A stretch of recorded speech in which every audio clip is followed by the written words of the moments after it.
Good to see you. Is being live streamed. Got it. Yeah. Good to see you. You are just the same. So are you? Is it, though I don't feel the same, but music keeps everyone young, I guess. I hope so. Yeah. So, yes. So you're looking so nice and lovely. Thank you. Thanks. Hello, Manvendra. Hello, everyone. Nice to see you. I haven't getting much light on my face, but I can't help it now. It's I think light. Yeah, the light. But we can see you. But yeah, a little bit more light on the face would have been good. But then, as long as you have your yeah, exactly. I think it's more important if we can hear each other than not much with visuals, I suppose. That is true. Yes, great. So, so can you all see me well?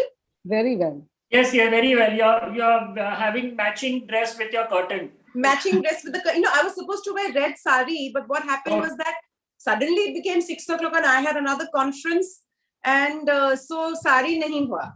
So you're looking beautiful. Thank you. I was waiting for that only compliment. and well, so we have the WEF host who has joined us. And because of my violin also, I have the computer far away from me. Actually, the moderator should not be playing anything, but then we are like trying to do everything. So so now I have to keep on doing like this to see. Well, Sohini hasn't joined, and Anupam ji, has she joined? No, I don't see them. Okay, एक बार मानव जी एक बार harmonium का आवाज एक बार देंगे हो सके तो? Yeah. 1 second, if we can do a quick sound. I have to drag it and okay, get it. In the meantime, Vasumati, would you like to just see how your voice is sounding on how everything is there once? Yeah, but mine is a singing voice. So am I heard well when I'm speaking? Very, very, very well. Would you like to? Can you hear my the fan? We can't hear the fan. Okay, then I think I'm good. I should be okay. My distance is going to increase when I have the harmonium in front of me. I think it's more of a challenge for the instrument. No worries. You could get it very swiftly. Is it audible? Yes. Okay, good. So you're planning to play Sohini? Yeah, I have one problem with my key. Luckily, it is the white 4 which is creating a problem, but that is the Kayam source, so it should not be a hindrance, because I actually transported my harmonium at the last minute. I wasn't supposed to get it, so one key has got a bit damaged, so in the transportation. So but it's luckily it is the sur which is I need, so it won't be a hindrance. Good. Play once more, Manav ji. Play once more. एक बार लंबा बजाइए. Oh, don't bother then. Don't bother. I thought you have wanted to get it back again. Sorry. ठीक है. No, I can play it from the place where I have it also. Not a problem. Yeah. Yes. Hi, Sunita and everyone else. Hello. Hi. So I was trying to change the profile picture of my wife's picture is there on my name. So anyway, I'll let it be.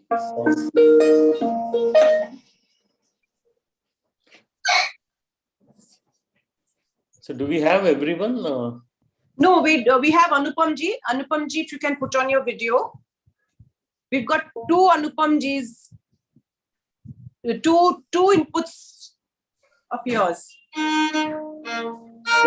Mine, I'm just in case power goes off, I'm on mobile. Namaste. Okay, can you all do my tech check for me, please? Yes, please.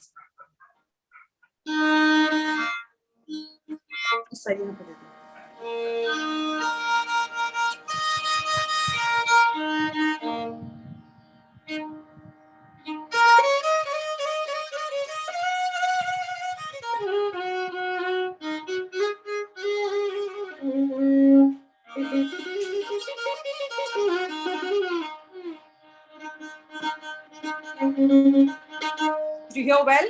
Wow, beautiful. Yeah, wonderful. I'll play this piece at the end. हमको भी बजाना है ना, बात करते हमको भी बजाना होगा last में ना. Yeah. So Sunita, how many minutes for the performance per artist? So it's all 2.5 minutes. Reason being, we have 50 minutes with us. And then there are questions to each. So it's 12.5, 12.5,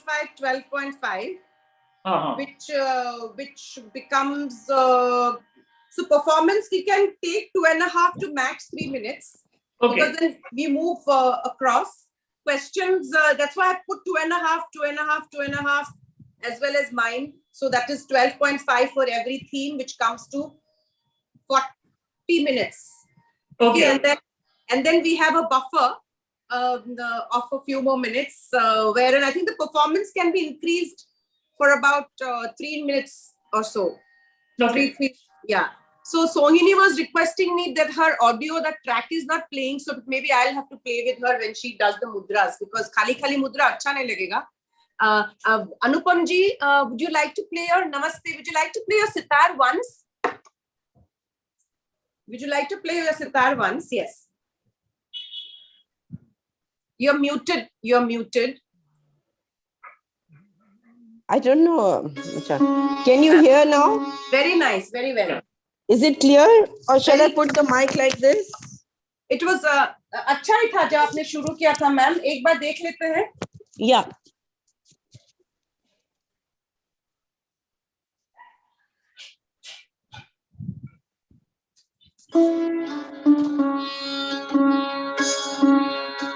Yeah, so do we start now? This. Wait 1 second.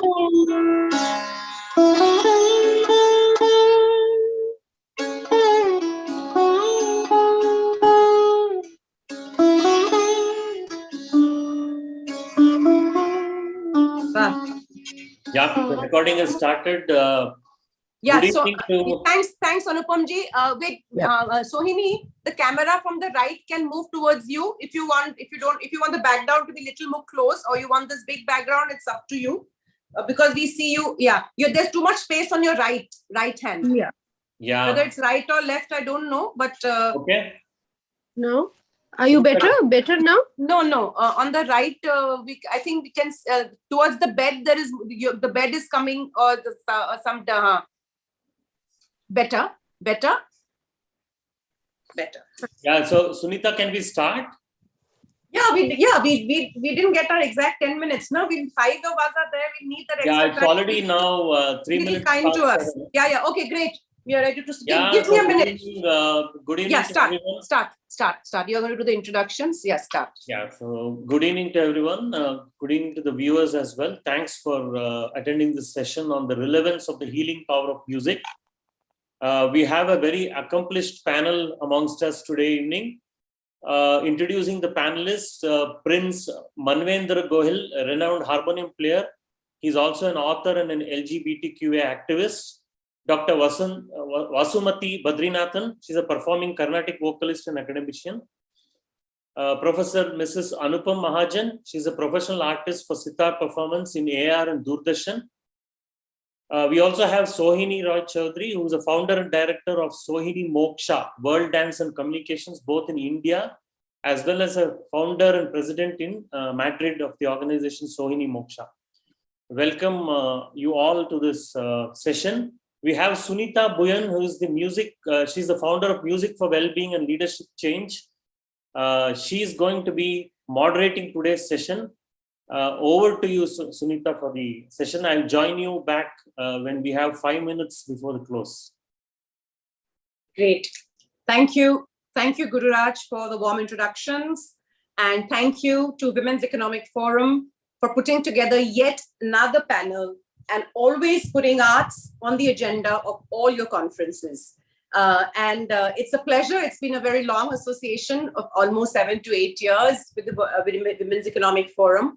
And I'm very happy to yet again moderate another panel of extremely accomplished, eminent, and thinking artists of today's times. So thank you for the opportunity and the invitation.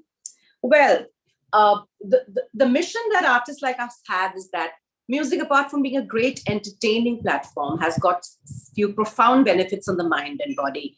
And everyone knows that it has been scientifically proven that music does heal.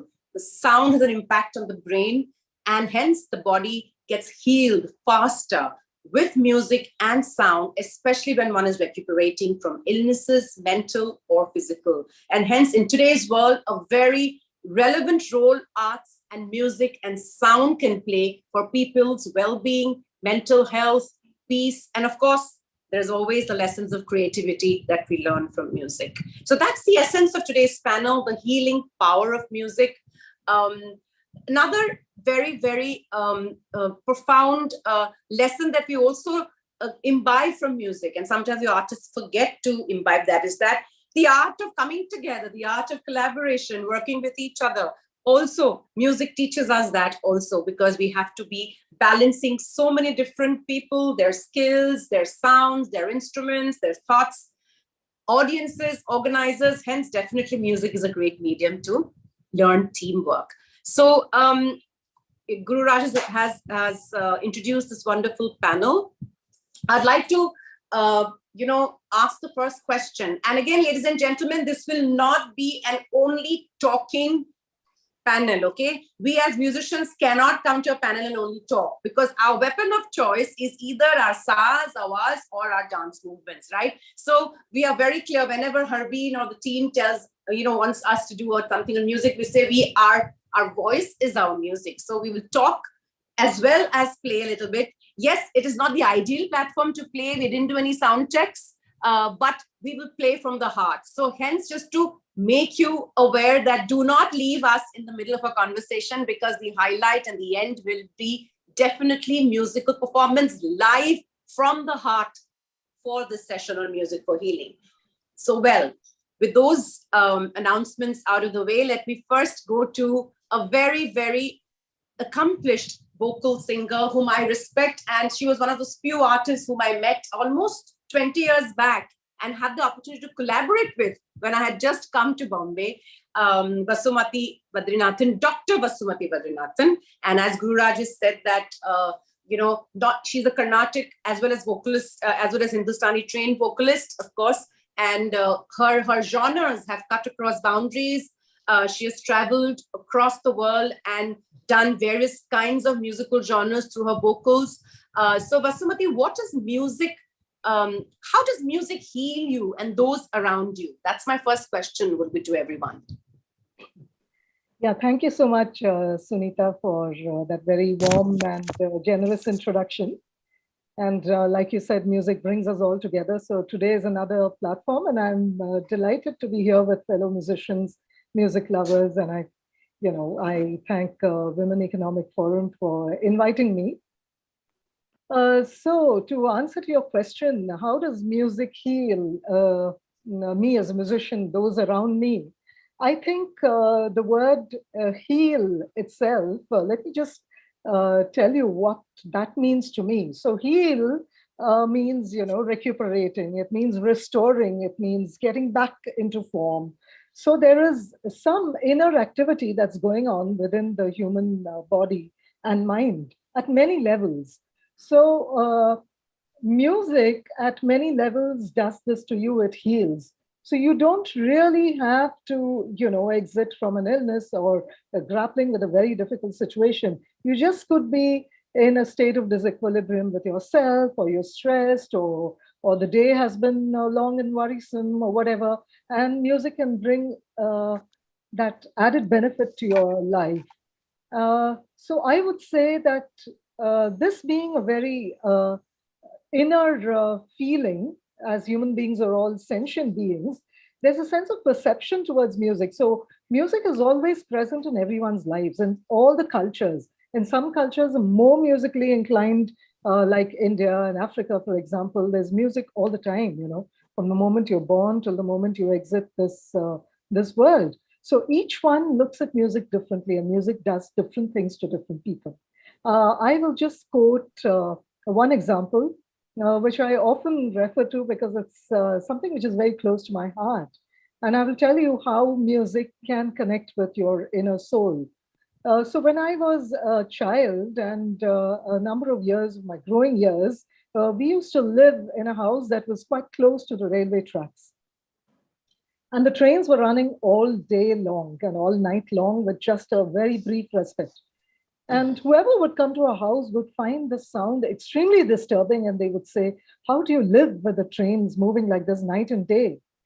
But to me, it had ceased to trouble me because one, I was conditioned to that sound.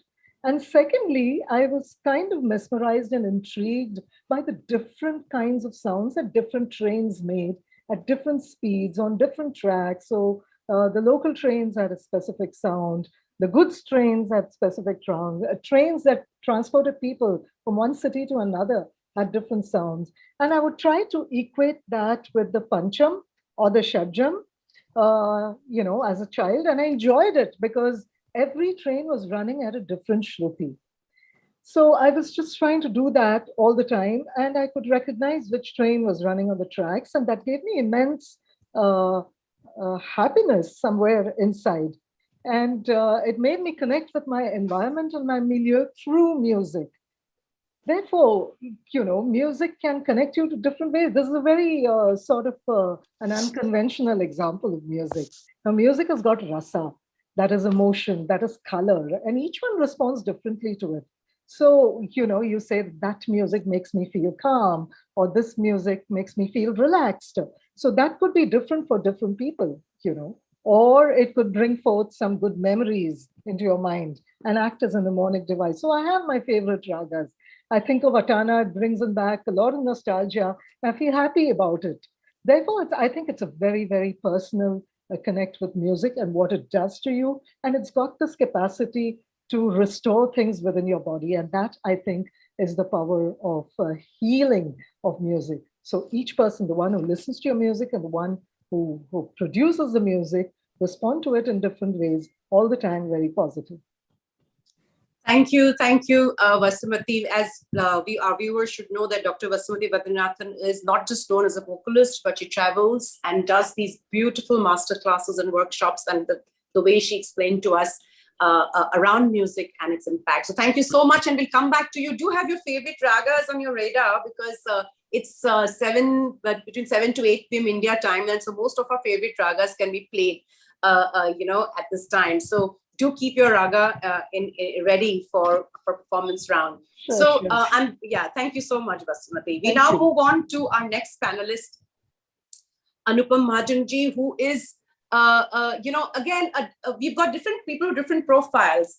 And Anupamji has been a faculty of music in the university and has been training in the music department for many years. So again, something very special that very few musicians that we interact with on stage would have had that kind of a profile of being a faculty and teaching a structured course of music. And we'll come to that later. But for now, Anupamji, what does music mean for you and how does it heal you and those around you? It's the same question that I want to ask everyone and your individual perspective. First of all, I would like to convey my gratitude and thanks to World Economic Forum and also to you, Sunita ji, for giving me this bombarding question. Because you see, from my side, I always feel wellness has to be at 3 stages: physical, mental, and spiritual. Mm-hmm. When we talk about mental and spiritual, music is directly related to that. And when we talk about physical, it is a aided therapy at that time. So music, it is not only that it is a music of choice also is there, but music, the basis for music is a sound. And one small thing I will tell you, like we all are talking to each other, yet something goes on in our mind. And when you are disturbed, I always tell my students and also my personal students, because I belong to a gharana, Jaipur Senia gharana. I'm a torchbearer of that gharana and only lady artist now performing on 17-footed, very old tradition. So whenever they are disturbed, and young people have a lot of anxiety, a lot of issues with them, I always tell them, do one therapy of music. And that's a very simple therapy. Om. You may not say Om. The minute you start taking out this sound, the negative process of your mind stops. So basically, our aim from music is to bring it from negative to positive. So music always goes into salvation. The ultimate of music is salvation. We all are a part of the Supreme, and we all have to go and meet the Supreme. When we talk about the philosophy, that means that we have to live with that philosophy. We don't only talk about the philosophy, and gurus and teachers and performers can be the best example for this generation, especially the youth, because youth is going to be the future now of this country, of the world. So we have to tell them, and you will be surprised to know that in music department has started music courses in many of the colleges, because the aggression of youth has to be tackled. They have got a lot of energy, and that energy has to be tackled, and that is tackled once they play any game, and secondly, they utilize their techniques of creativity into any art form. So music as such is very convincing, because we don't have any words. We have tone which is all over the similar tones. So music becomes a universal language, and the kind of a patterns that we use, if we use sharp tones, we can give encouragement to the soldiers. And if it is a very, very aggressive mind, we play, flat melodies, so that, it calms down, it sobers you. There are ragas which are having flat notes, yet Tivra Madhyam or Shuddh Madhyam, which gives you majestic flavors. So these kind of things together, when they put it, your blood pressure is calmed down. My CD, Music for Therapy, is doing very well. So your blood pressure calms down, you get good sleep patterns, aggression stops, and first and foremost, that you start living the quality of life you're supposed to live when you come to this world. So that is what music does with you. A mother sings lullaby right in the beginning. All the tables are taught to you, all the poems are taught to you with music. Because when rhythm and sound comes there, your mind takes it automatically. And this is the best medicine for the brain, because brain starts analyzing. A lot of research is going on that. Brain starts analyzing the tones and starts making the meaningful phrase of those tones and meaningful paragraphs, and then they understand the whole totality of the performance into one single thing. And you're a performer, you know how it goes, So this is what I feel, that music has got a lot of things to give, provided the taker is ready to take it, because it is very subjective, and your interest and you're willing to take at that time is very important. Thank you so much, ma'am. To get to it's a privilege for us to get a professor of your stature, professor of music, who broke down the entire impact of sound. And I like what you said at the end, that no, because it's an alternative therapy. Music, ladies and gentlemen, is not an invasive therapy. It's an alternative therapy. Hence, our minds and bodies have to be cognizant and be ready for accepting it. And hence, there's a lot of intent that's there with the target to be able to get the benefits of music therapy, because it travels through the atmosphere, the sound travels through the sound waves, reaches our brains, and that's when our endorphins get produced in the body. So thank you, ma'am, so much for your structured response and giving us this wonderful short, quick masterclass on music therapy. Thank you so much. Now we go to another very, very special musician and artist with us, who is here, Prince Manvendra, and who, Manavendra Singh Govil, who is not just a musician, a harmonium player, but also is an ambassador and activist for LGBTQ rights. So again, a very strong message of inclusion that he's trying to propagate through his harmonium, through his music. So Manavendra ji, what does music mean for you, and how does it heal you and those around you? Yeah, thanks, Sunita, for the my introduction, and thanks to WEF also to giving me this opportunity. So I will talk about my own experience, my own story, how music has helped me. And as you rightly said, I'm an activist fighting for the LGBT rights and for equality and inclusion. So since I came out of my closet, and I have been also the first person in the world to openly come out from a royal family. So you can imagine there was so much of struggles and challenges which I had to face in my life, stigma and discrimination, getting thrown out, and death threats, and all the possible drama you can think of, And what came to my rescue, it was music.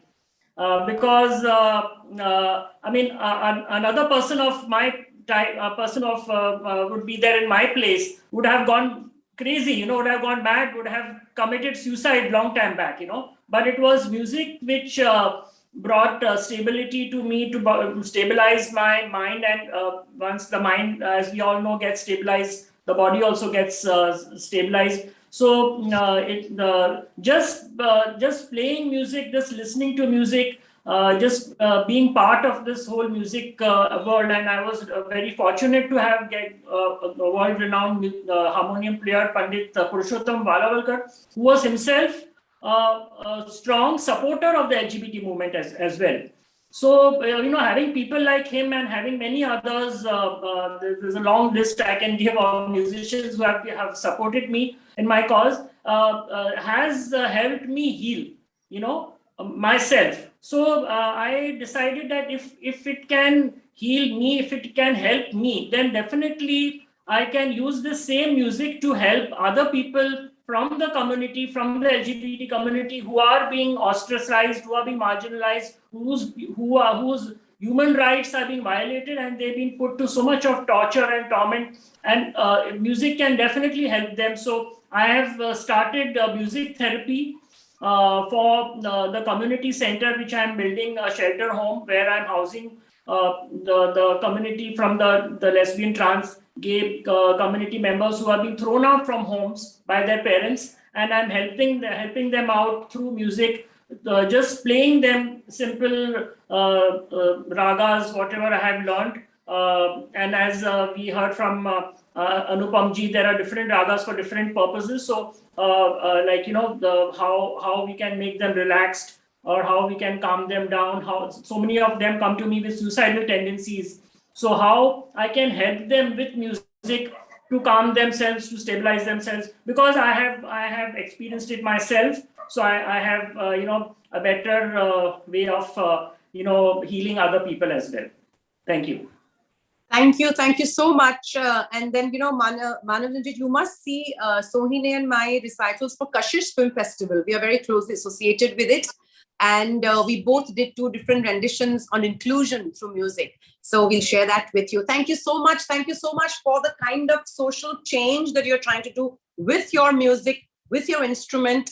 And it is not easy. It's been, like Tagore says, ekla cholo re jodi to dak shune kyo nai ashe. I mean, you've really carved the path. So thank you for being a messenger of change. And so thanks for that. We'll move back again to a quick round of questions again before the performance round.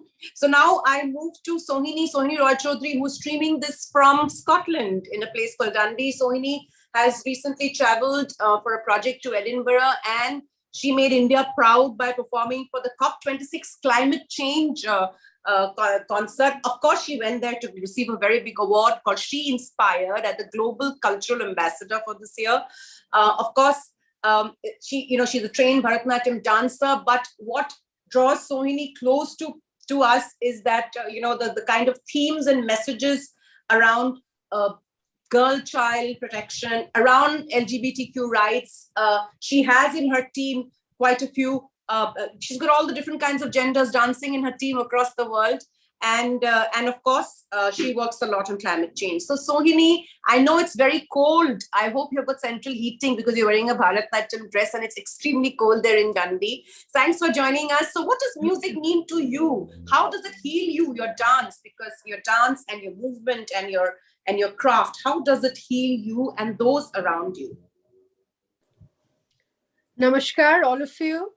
Thank you, WEF, for bringing us all together on this very noble idea and concept. And Sunita, as usual, I love talking to you because you're so relevant and so intelligent and such a fabulous musician. I hearing you play, you know, your Bharat Darshan and your certain other pieces. I hear them all the time, you know, when I'm stressed or when I'm upset, because I feel the empathy that you kind of bring out, that aura that is created, definitely lets out serotonin in our brains and we feel better. And I have been brought up with raga music, my father being Pandit Subrata Roy Chaudhary, sitar maestro. So Bhairavi, Malkos, Yaman, Darbari, all these ragas have been scientifically proven to impact various parts of your body, various parts of your mind. So much so that in Germany, I was working with 2 universities and hospitals where they have introduced these ragas actually officially played on for people with heart surgeries because it actually impacts them and helps them heal more. And in my case, yes, the world itself is a tough place. As we know, life is not fair and life is tough, but we sustain and we stay happy. And our inner happiness is very important, cannot be dependent on circumstances, a better job, a better relationship, better mental health. So that inner happiness happens only due to music and dance, where you create your own existentialist bubble. And you don't need a second person or a second situation, but you can be happy within yourself. This is what I have always felt, and this is what I've propagated. And I feel my students also all over the world, I tell them that when you're really upset and life seems like without too much hope, just put on the tilana I've taught you and just dance mindlessly. After those 10 minutes, you feel like you're a different person and you're in a better space. And that guiding light comes out somewhere, and then the way works out. So I think the spiritual experience of empathy that music and dance immerses us in is definitely the only way. So that's what I feel. Great. Thank you. Thank you for also understanding, getting in the raga music element into your dance and being able to synergize both the sound and your movements together. And of course, having been brought up in your father's household, being a maestro, I'm sure that's had an impact. So thank you, Sohini. Thanks. So ladies and gentlemen, we had our first round of actually going deep down into how music heals us. Because like they say in yoga, it's first ourselves that we've got to conquer before we want to conquer the world. So, it was very heartening to hear about how each one of us talked about how music heals, us and those around us. So now we are already at 7:30. Hence, our next round will be lesser time than what we planned because we'll have to keep our times nice and clear for the performance round. So questions remain the same, my friends. Don't worry about that. But we will ensure that we answer them very crisply so that we have all the time and we can take our breaths and do our little musical pieces. So Basumati, coming to you, you have worked, in Europe a lot. You've done work with, vocal styles in France and Germany, and you've also taught. So I have a very straight question for you. Which is the style of music apart from Indian classical that you like the most, or you've collaborated most with, and what is it about it that you like, and why is it so attractive to you? Well, Sunita, from the different genres of music that I have collaborated with and musicians, I think I would foremost put jazz as one form of music that really touches my inner core. And the second one is Azerbaijani Mugham, to which I had a fantastic exposure due to my many visits to this lovely country and its musical heritage.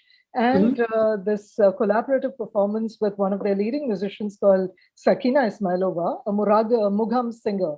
So Azerbaijani classical music, the Mugham, resonates so much with Carnatic music. And together we worked on this collaborative concert called Muragam, that is Raga and Mugham together. And that form of music, which I discovered and I was completely in awe of, and I still am, I think that really, really appeals to me because it's got similar depth like Indian classical music, like Carnatic music. And although they do not have a raga system, they have a spectrum from which they explore, and a lot of improvisation, just like we have in Carnatic music. So it's Indian classical music is improvisation based, so is Mugam and the exploration of the voice. And so Muragam was really a one of its kind experience for me, and I really enjoyed working with this musician. And like you said in the earlier part, collaboration is a different ball game altogether. Yes. It's coming together with another person or different people, their forms of music. It's also a lot of humility because you have to place yourself second and music first, and try to balance things out and achieve a common ground. And I really enjoyed working on this creative experience.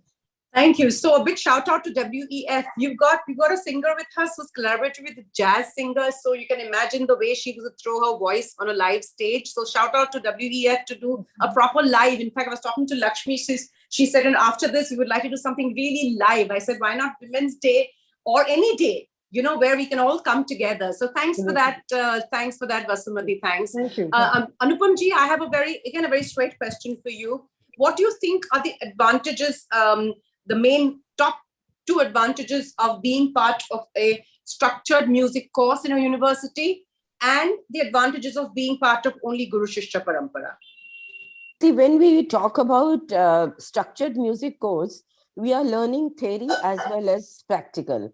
And we are going into interdisciplinary research. You'll be surprised to know that music is associated with 27 disciplines. And that is my forte of interdisciplinary research. But all the students who want to excel in music, they again join with the Gharana system. They always take one guru and join it over there. Because Gharana system is not only performance, and analyzing of performance becomes a theoretical part. But one thing I have found a difference between Indian students and foreign students. Foreign students, especially those who are also learning Western music, teaching them becomes very easy. Because when I was in China, I just told them major 5th, major 4th. They all tuned to Yaman. And I did the notation, and within no time, within 5 minutes, we put up a show on the stage. But here in India, it is improvisation.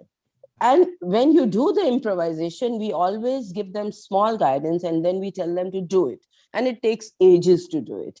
And also, very many students who come to us are coming not by interest, but by, they are not getting admission anywhere else, or sometimes they come in. So that intense observation, intense concentration, intense learning power is sometimes, lacking, which otherwise Gharana, if you are committed to Gharana, you are doing that. That's the main difference. So thank you so much. So like you rightly said that once you do, you need a mixture of both. So I really like what you talked about. They go through the course with you, and then to go to that next level of the immersion, they would probably go and do a Guru Shishya Parampara and learn the Gharana, learn from a guru, from a Gharana. Like my mother, who's a classical violinist, she's 80 years old, Pandit V.G. Jog student. She did everything the other way. She learned for years and years under Guruji, and then later Guruji said, "Aapko to sikhana hai, wapas jaake." So she did her masters in music when I was doing my masters in music. So together she did all the studies for me, of course. I never liked to study such a lot of serious stuff. She used to write the notes for me, and then of course, thanks to her, I did my masters in music. So thanks for that response and that very quick and brief and so well articulated. So over to our prince that we have from the royal family, Manvirendra ji. And आपने बताया कि harmonium नहीं है, वो तो सुन के मैं घबरा गई कि एक रॉयल फैमिली बोले कि आज हारमोनियम नहीं है, ऐसे नहीं होगा, आपको हारमोनियम लाना ही पड़ेगा. So good, you got the harmonium with you and it's next to you. So apart from the message of inclusion, what else are you planning in the near future to with your craft or with the community with whom you're working actively? Any special programs, anything special that you want to communicate or do, or a project that you have in mind? Yeah, definitely. See, my Guruji always used to say that वही व्यक्ति संगीत का प्रचार कर सकता है जिसकी रोजी रोटी उस पे नहीं निर्भर है. The person who doesn't have to depend on the bread and butter, that person can spread the real awareness. So he encouraged me to become a stage artist. I mean, I had no plans to perform on stage because I was doing it for my, as I mentioned, my own personal healing and for my own mental stability.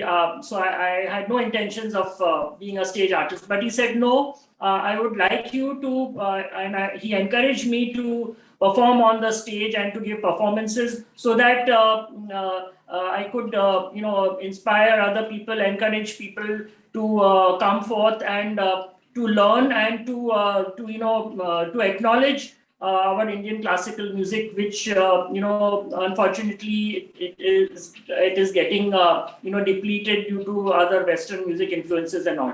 So I have now I have started giving programs, and not just programs. I am annually holding festivals, music festivals, where I am trying to give platforms to the upcoming talented artists, whether they are in vocalist or the instrumentalist or even dance performers. But yes, purely on Indian classical base. So that these people, because I understand how difficult it is to first of all learn music, first of all to get a guru, and then when you don't get a platform, then you land up with a lot of frustrations, and you're not able to showcase your talent. So through these festivals, I'm trying to give platform and to get musicians in the audience.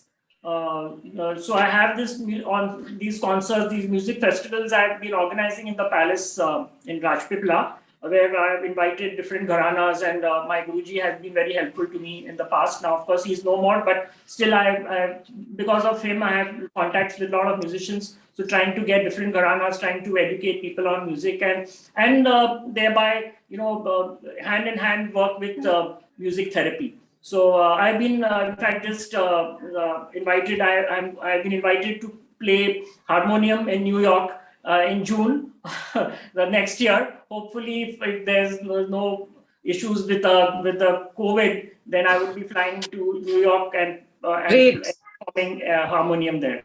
Great. And Ekip, just fantastic to promote music and to give artists the opportunity. Artists ke liye, just remember ki young and old, all artists need the stage. So hope we also get to perform in a festival sometime soon, right?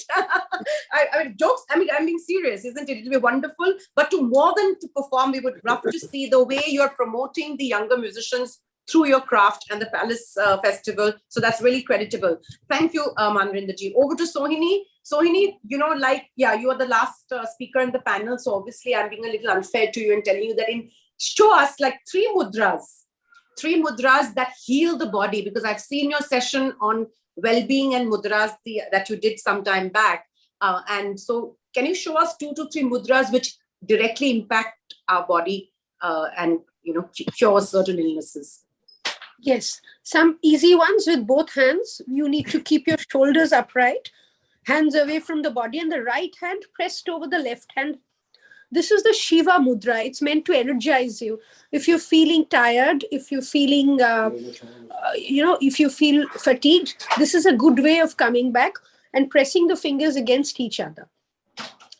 Again, if we put the left hand over the right hand, it is meant to calm you down. Like this is the Durga Mudra, and as Parvati had calmed down Shiva in his Tandav with the Raga Malkos, this is supposed to help you fight anxiety attacks, panic attacks, and calm you down, and helps cure hypertension. And the third one, I would press the ring finger to the thumb and press it hard and keep holding it like that. This really helps resolve digestion issues, which also happens due to tension. The ring finger and the thumb pressed together helps digestion issues. It also helps asthma attacks and bronchial issues and helps you breathe better. So these 3 mudras, if you practice like 20 times every day, within 7 days or 8 days, you feel the positive effect in your body. And how many times, how long during the day do we need to do this? How long do we need to do this? You could just, just a count of 10 or some each mudra and do it 20 repetitions. And you could be sitting on a sofa or you're watching TV. For elderly people, for example, they can't sit in Padmasana. So you could sit on a sofa or elevated, chair, or you're waiting for a doctor's appointment or waiting at the airport. In transit, this is a good way of bringing in wellness towards the body and mind with your mudras. Thank you. So quickly, Vasumati, you'll be ready now. Do you need a tantra or anything? And before as she gets ready into the mood, so Sohini, what do you do to keep yourself fit?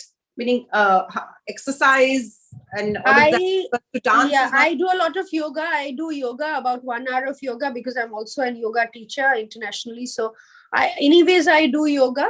And I also run for about 5 to 7 kilometers a day, 5 days a week, and drink a lot of water.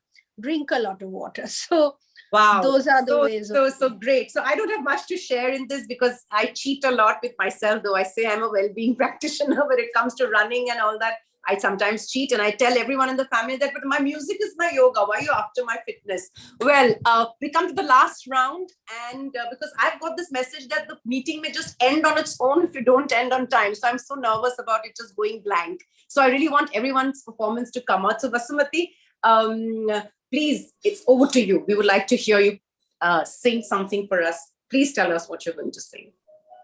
Yeah, so, well, I've decided to sing an excerpt of this Carnatic composition by the greatest of great composers, Tyagaraja.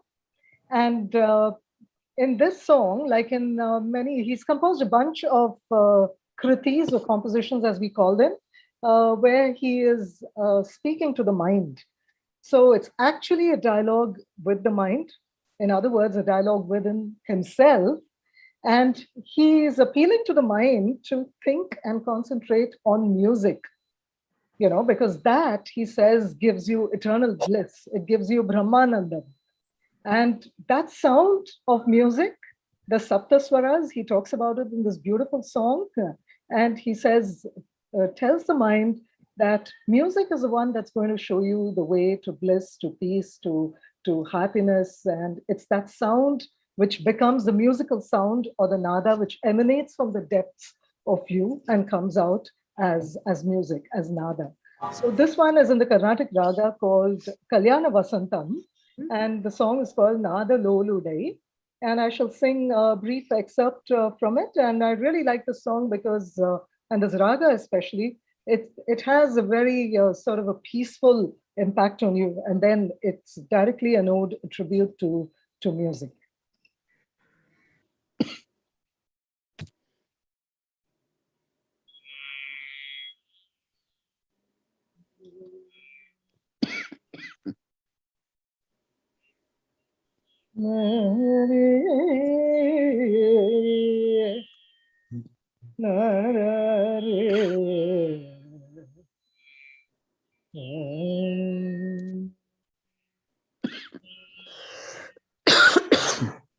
Sorry.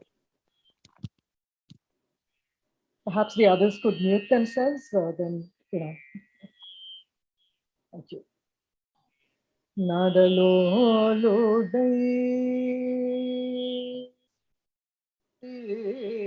Nada Loludai,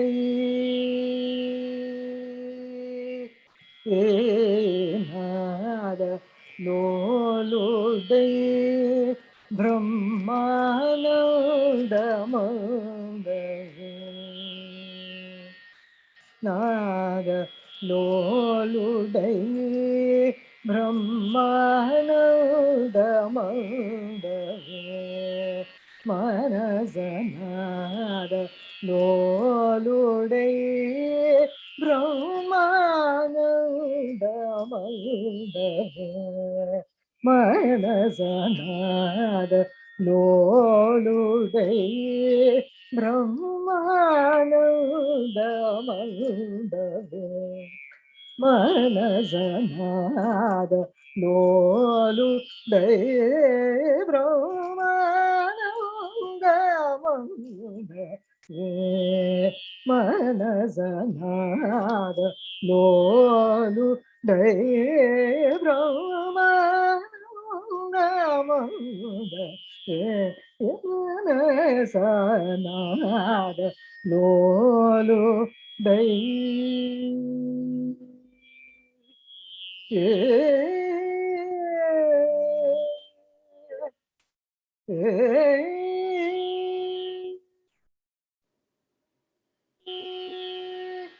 Swado pala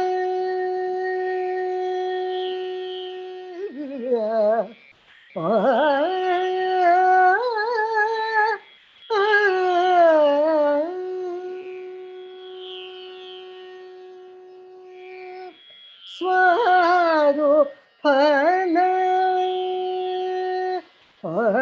Swado pala brada sapta swara raga Nishaya Zagida Swado Pala Prada Sapta Swara Raga Nishaya Zagida Nada Lolu De Brahmananda Yamana Zanada Lolu Dai Nada Lolu Dai Nada Lolu Dai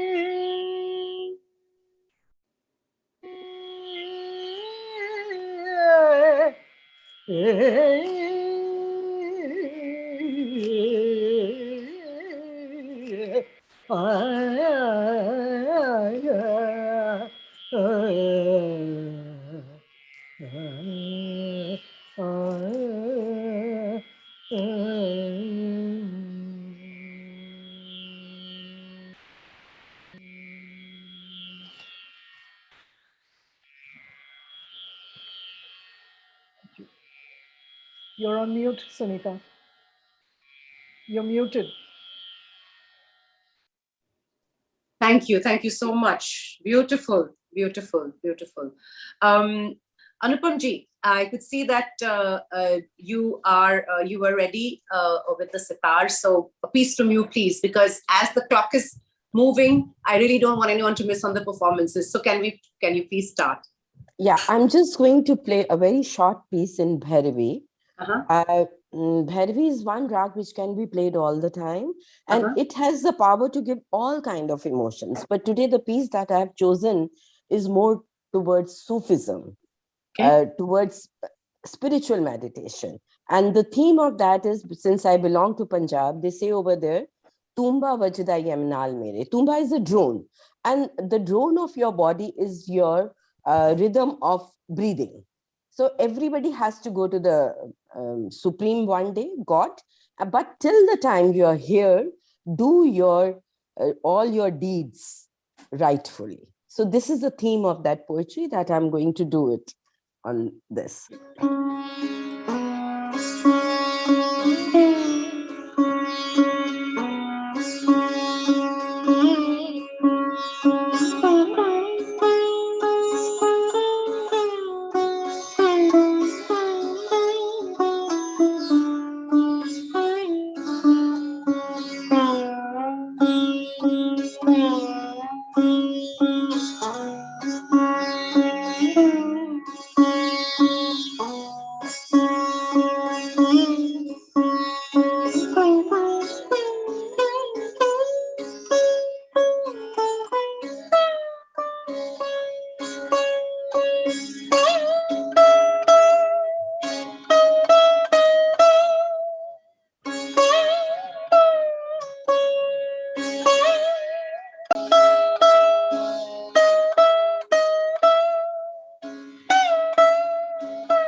Wow.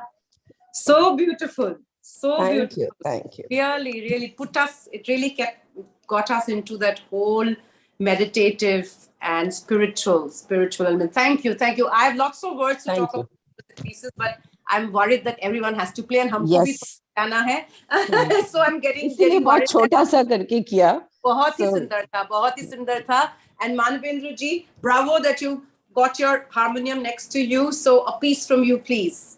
Yeah, I'm going to be performing Rag Sohini, which is one of my favorite rags. Sohini. We want to.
वाह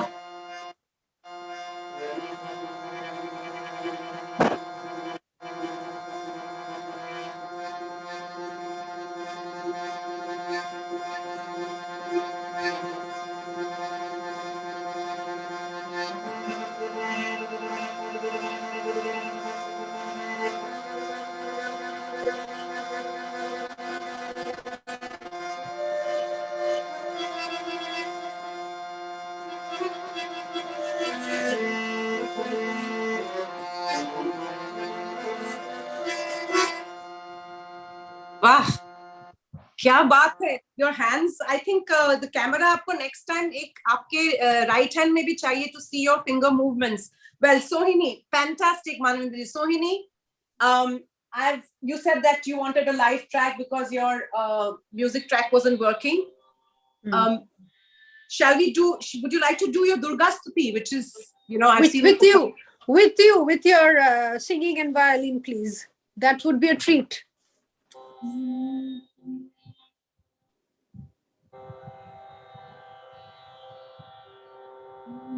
Sare ma pa dha mare mare sa dha sa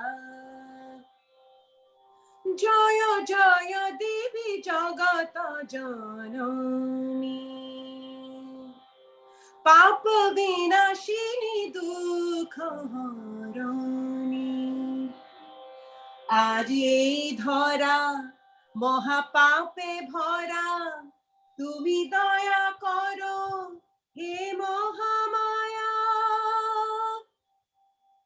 Jaya Jaya Devi Jagat Janani Papa Vinashini Dukha Harani Aaj ye dhara महापाप से भरा तुम दया करो हे महामाया भूति महादेवे त्रिशूल दान करे नाना अस्त्र दान करे देवगण कवच दान करे विश्वकर्मा देवे वस्त्र अलंकारे সাজালে কুবেরে হে মহামায়া শত প্রণাম শত প্রণাম শত প্রণাম and the violin is tuned to D sharp, so it moves on to a song to welcome good times. and spring through the year. I want you to play, I want you to dance along with this also.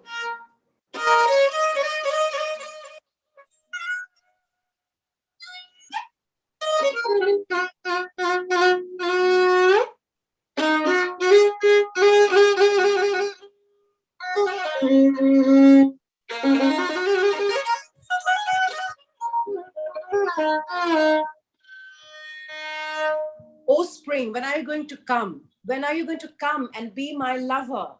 The way I've been waiting for you all through the year. Holuka bahore, akhiyoy moina, oi holuka bahore, oi akhi.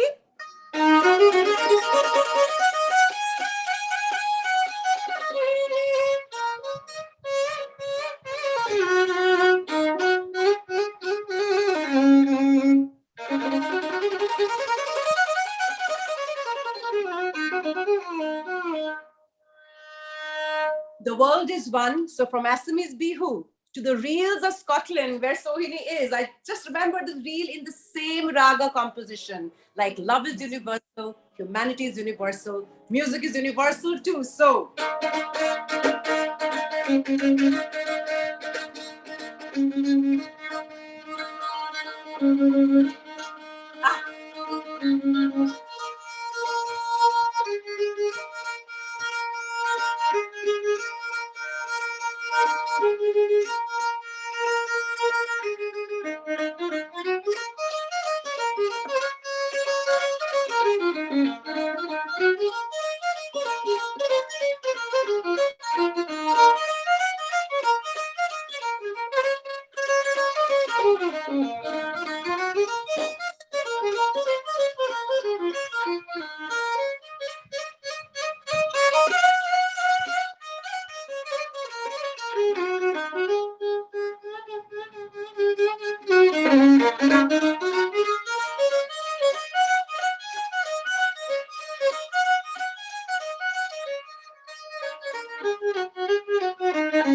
No, I hate to do this.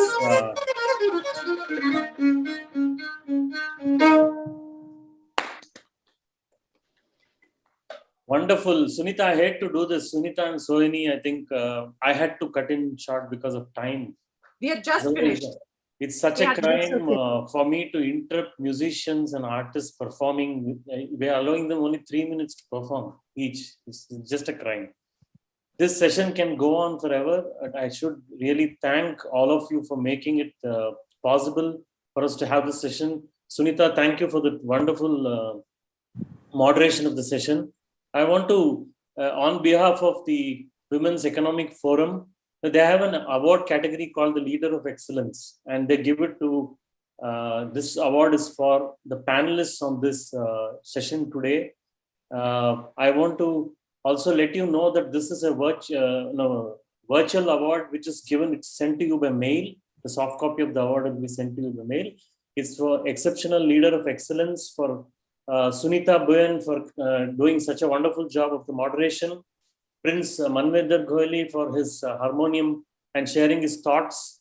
Dr. Vasumati Badrinathan for her Carnatic vocal that we heard today. And Professor Mrs. Anupam Mahajan for the sitar performance that she gave us. And Sohini, once again, thank you so much for joining in from Scotland as well. And thank you so much for this wonderful session. I think people don't want this to end, but unfortunately we have the next session starting. So thank you so much. And on behalf of the Women's Economic Forum, I want to thank you all once again. Thank you. Thank you. Wonderful to meet everyone. Thank you so much. Thank you. Thank you so much. Thank you, everybody. Thank you, Sunita. And all Thank the you so much. co-panelists. Sleep well with the music. Yes, yes.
Hi, good morning from US.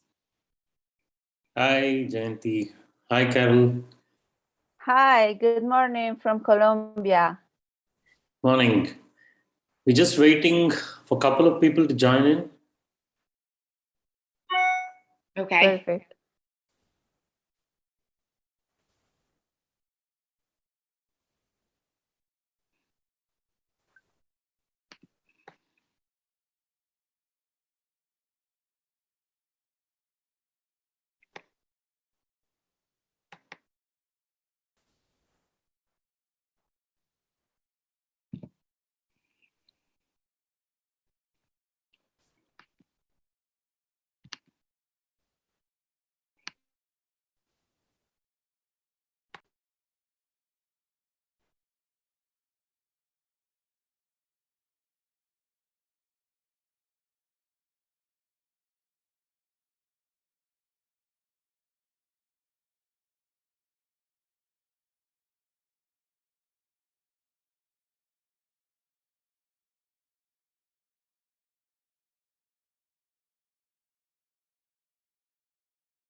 Hi, Naomi and Karin. We are just waiting for the session moderator to join us.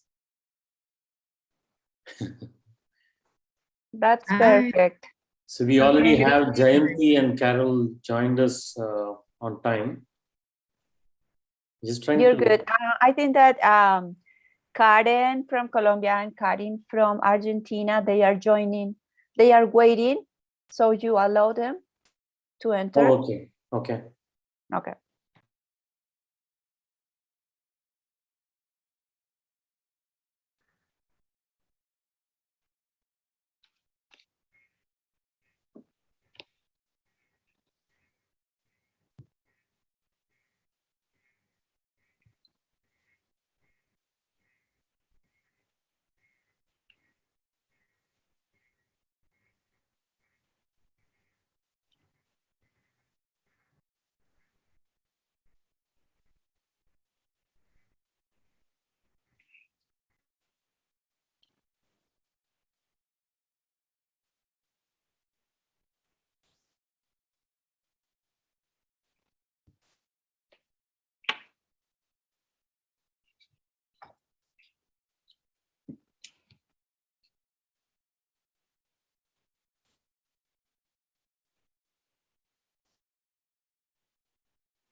I think we'll go ahead with the session when the moderator joins. I'm Guru Raj here.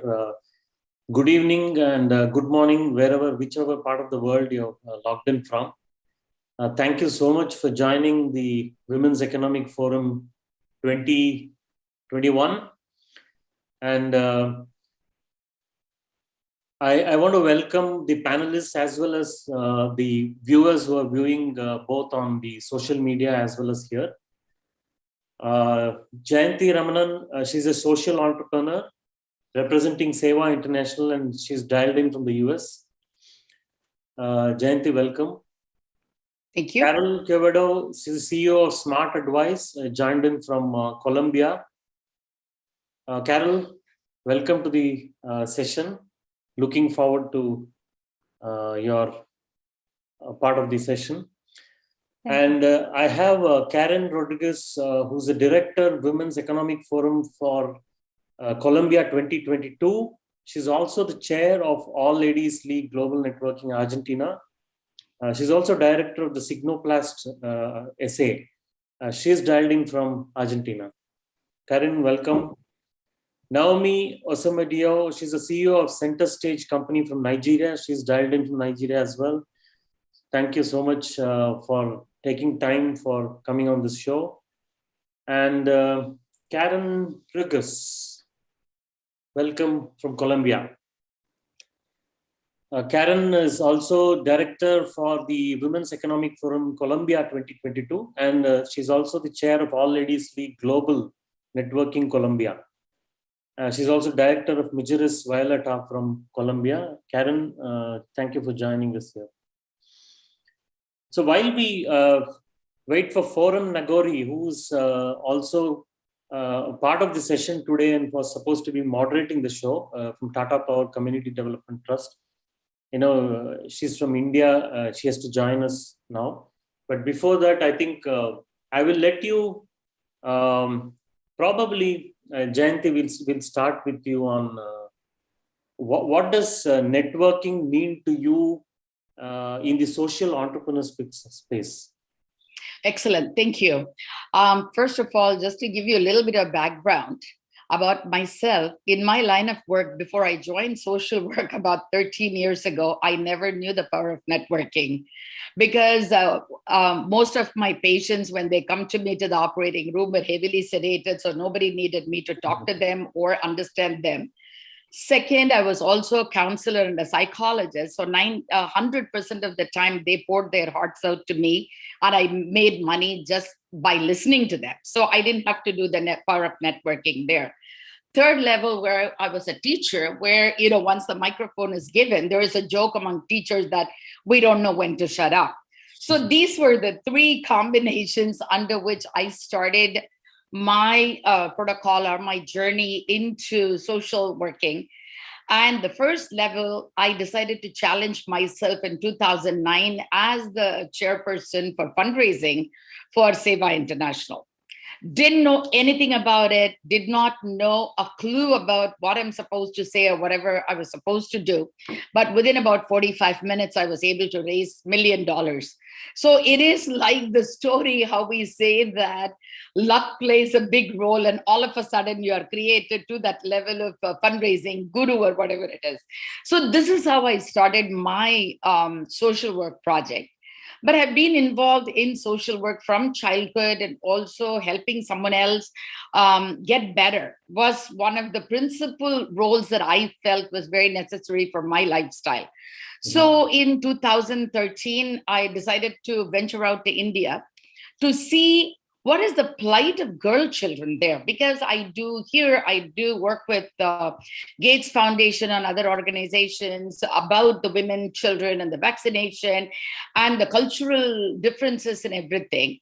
When I did that for 6 months, when I traveled in all the rural areas, the fundamental thing I found was girls did not go to school due to lack of toilets. Okay. I said such a simple thing would make a huge difference. But then my pride wouldn't allow me to go to network meetings and ask for money or connect with people about building toilets. Lo and behold, once I built up my confidence, the 3 pillars I think in my networking, the power of network is communication, confidence, and curiosity.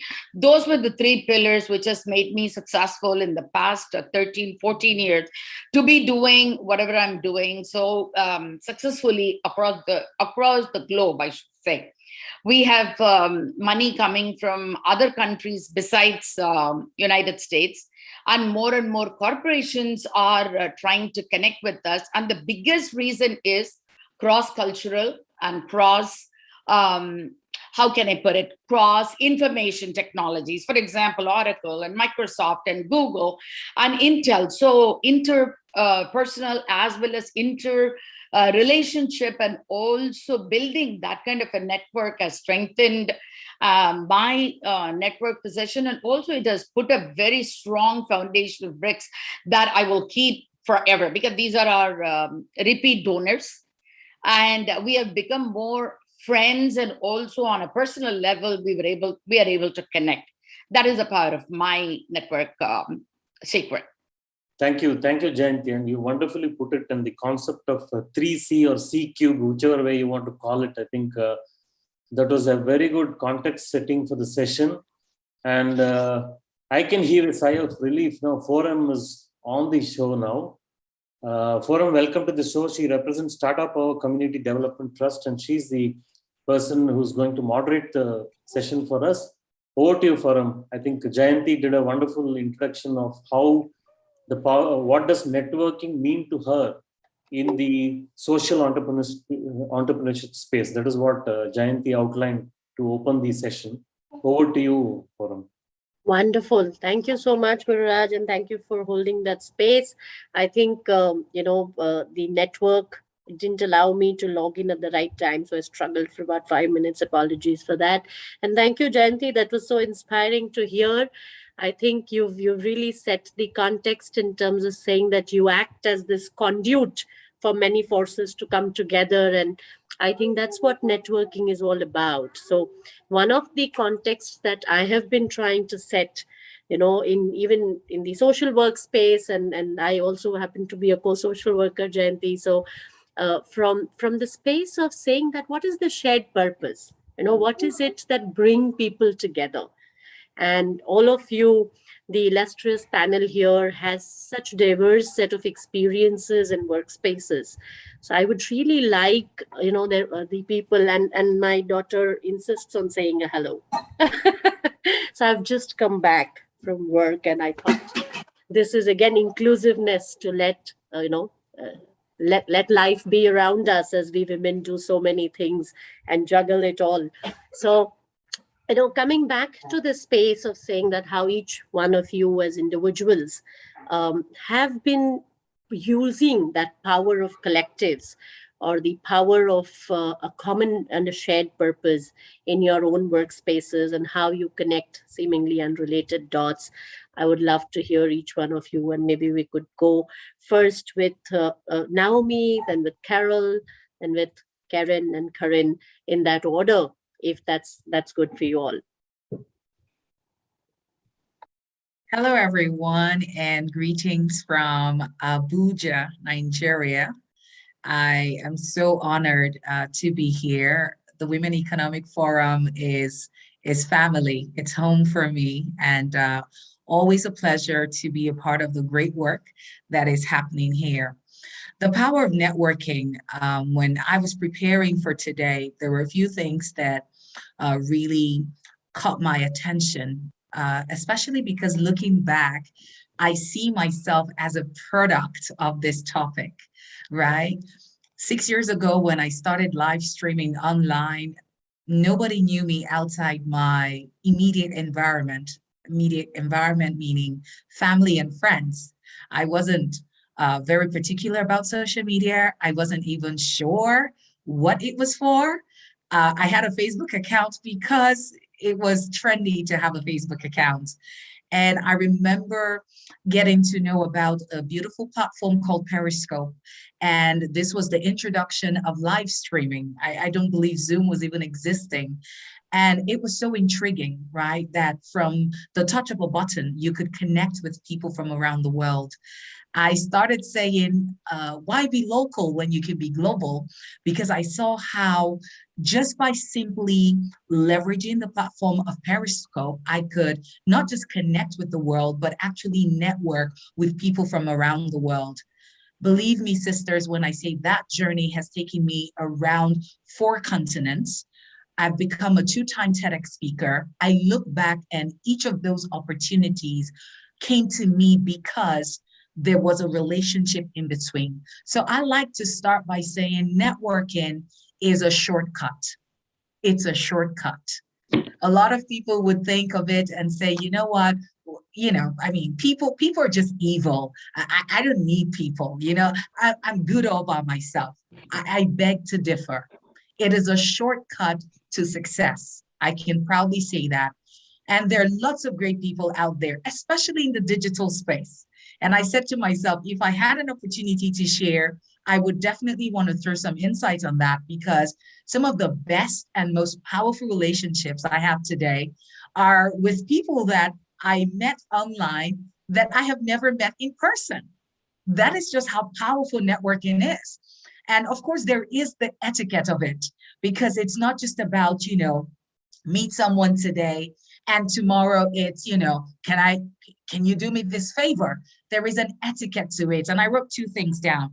I think the first thing is to genuinely care about others.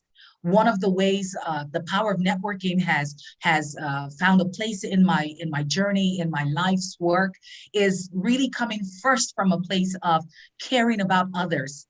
It's two sides of the coin. You can't just show up and expect things to happen for you when you don't have a genuine concern for people. And the second thing quickly is the importance of you showing up and giving value. So when I came online and I started realizing how powerful this platform was, I became an evangelist. I started screaming on the rooftop for anyone who cared to listen. A lot of people thought I was crazy because I was constantly with my phone and they didn't understand, what is she always doing? This was when there was no Facebook Live, there was no Instagram Live. I am too sure there was no Zoom. And I was an early adopter for the African continent. As a matter of fact, on my 6-month journey, my channel trended and I became known as the African Queen of Periscope. Again, networking is a shortcut.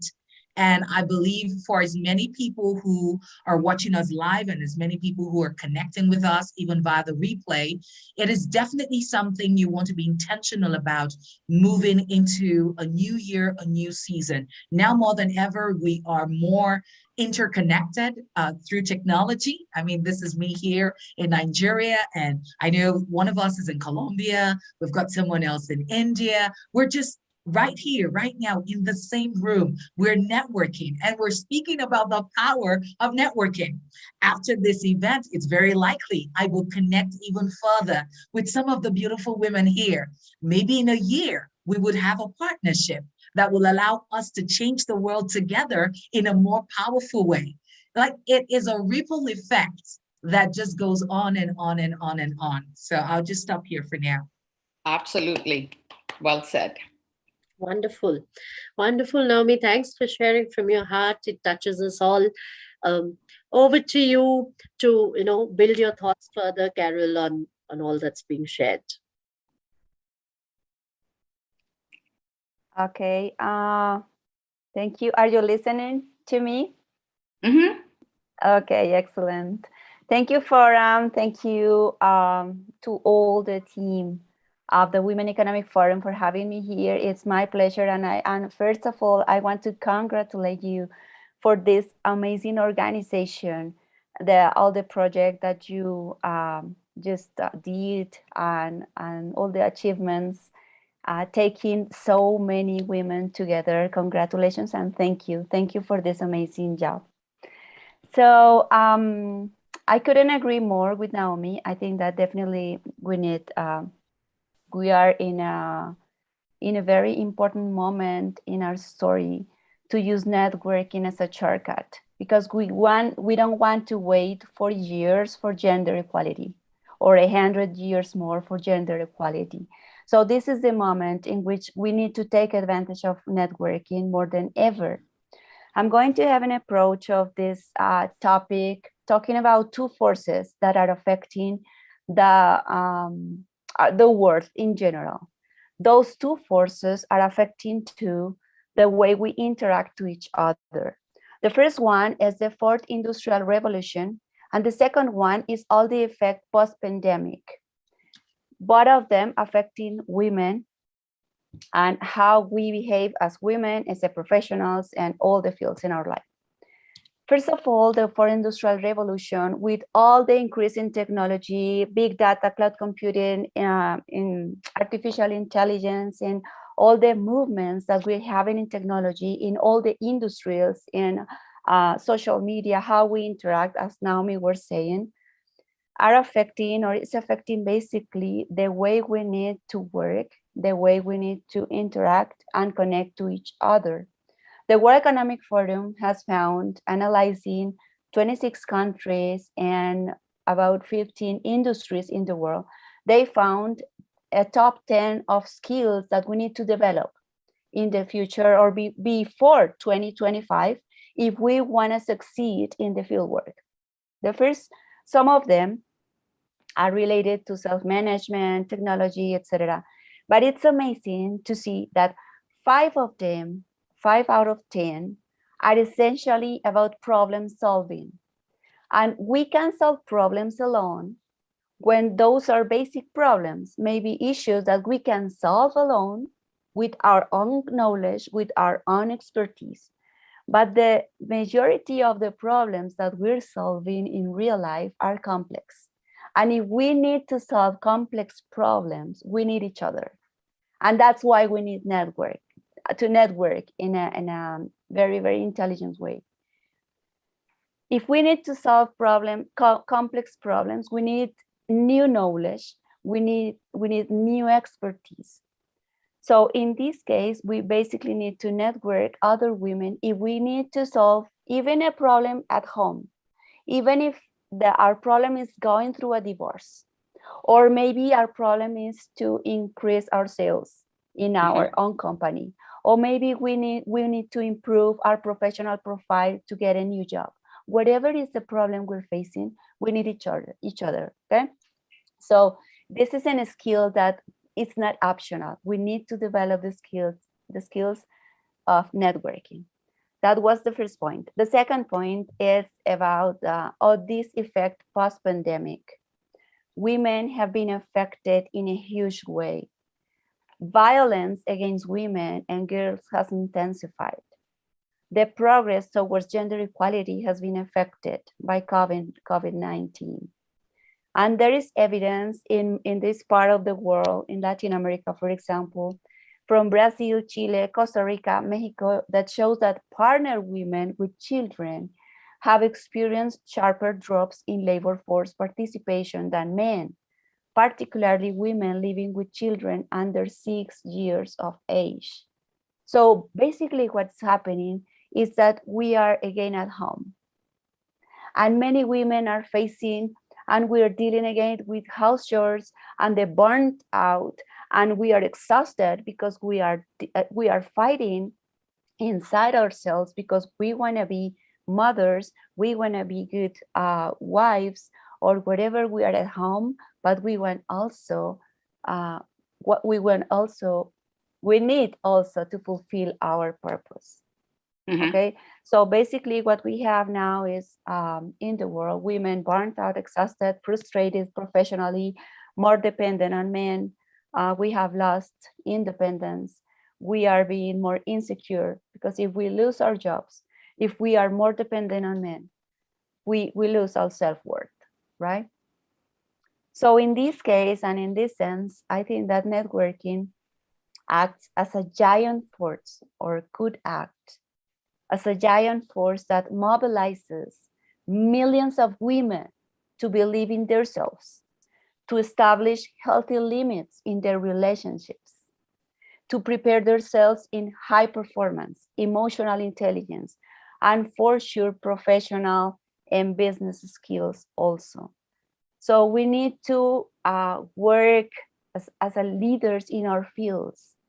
We need to look how we can network with women that are needing this, because maybe we're broken.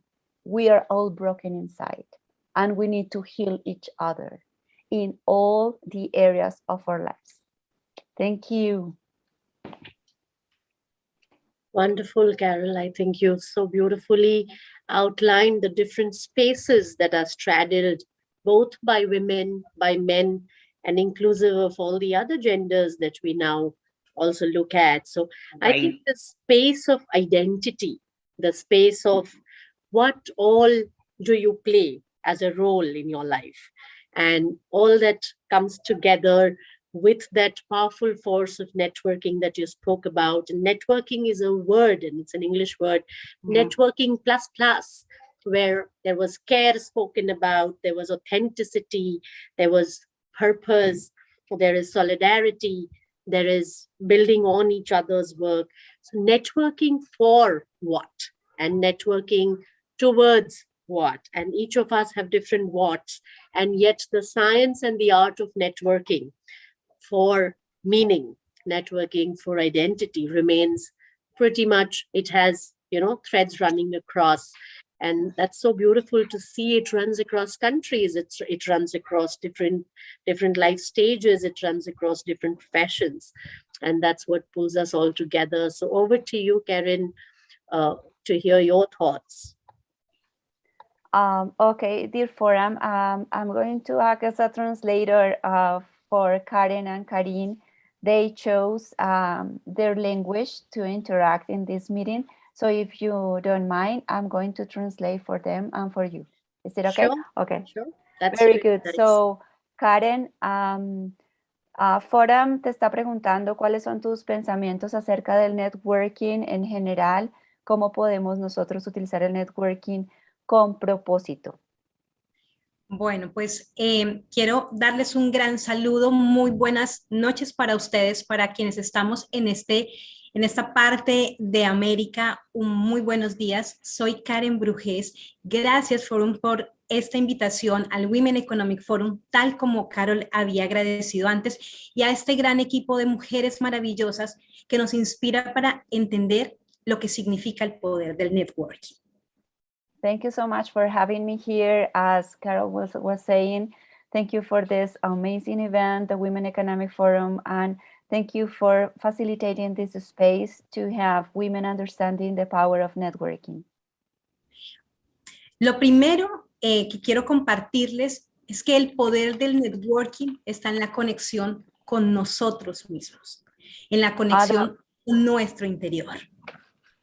The first thing I want to share is that the power of networking is in how we connect to ourselves in first place, how we know ourselves. Cómo el reconocer nuestras habilidades, nuestras capacidades y aquello que debemos potenciar nos permite conectar de corazón a corazón con las diferentes personas alrededor del mundo.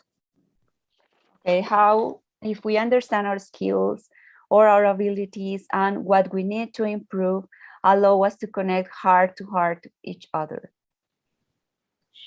Cuando entendemos que el networking no solamente es la posibilidad de conectar con personas alrededor del mundo para algo muy puntual, sino que es una oportunidad de vincularnos en la vida de otros, de soñar con ellos, de llevar a que nuestros sueños se hagan realidad y también los sueños de otros, es donde comenzamos a transformar el mundo.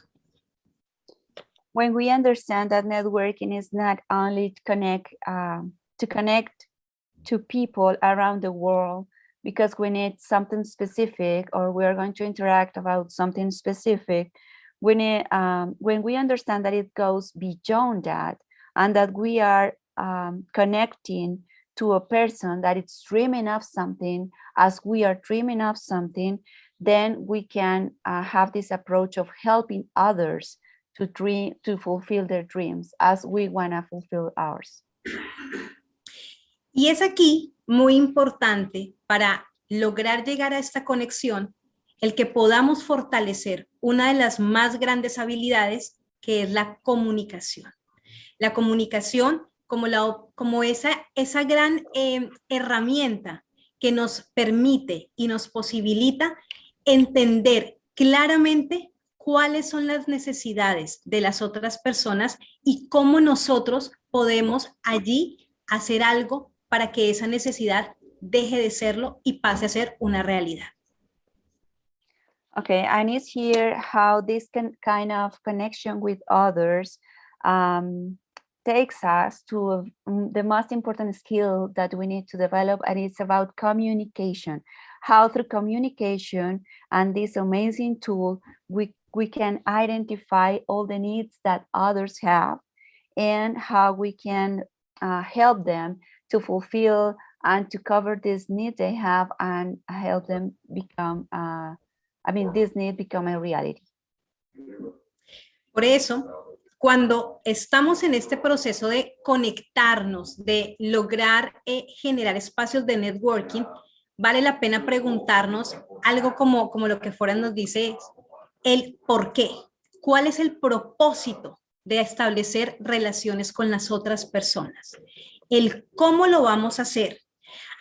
¿Cómo vamos a generar ese vínculo a partir, que era un poco lo que nos compartía también Naomi, de las herramientas tecnológicas, de la conexión, de esto que nos permite de eliminar cualquier tipo de frontera, y qué específicamente estamos haciendo para que esa relación que comenzamos a construir con otros sea una relación que vaya en el corto, mediano y largo plazo.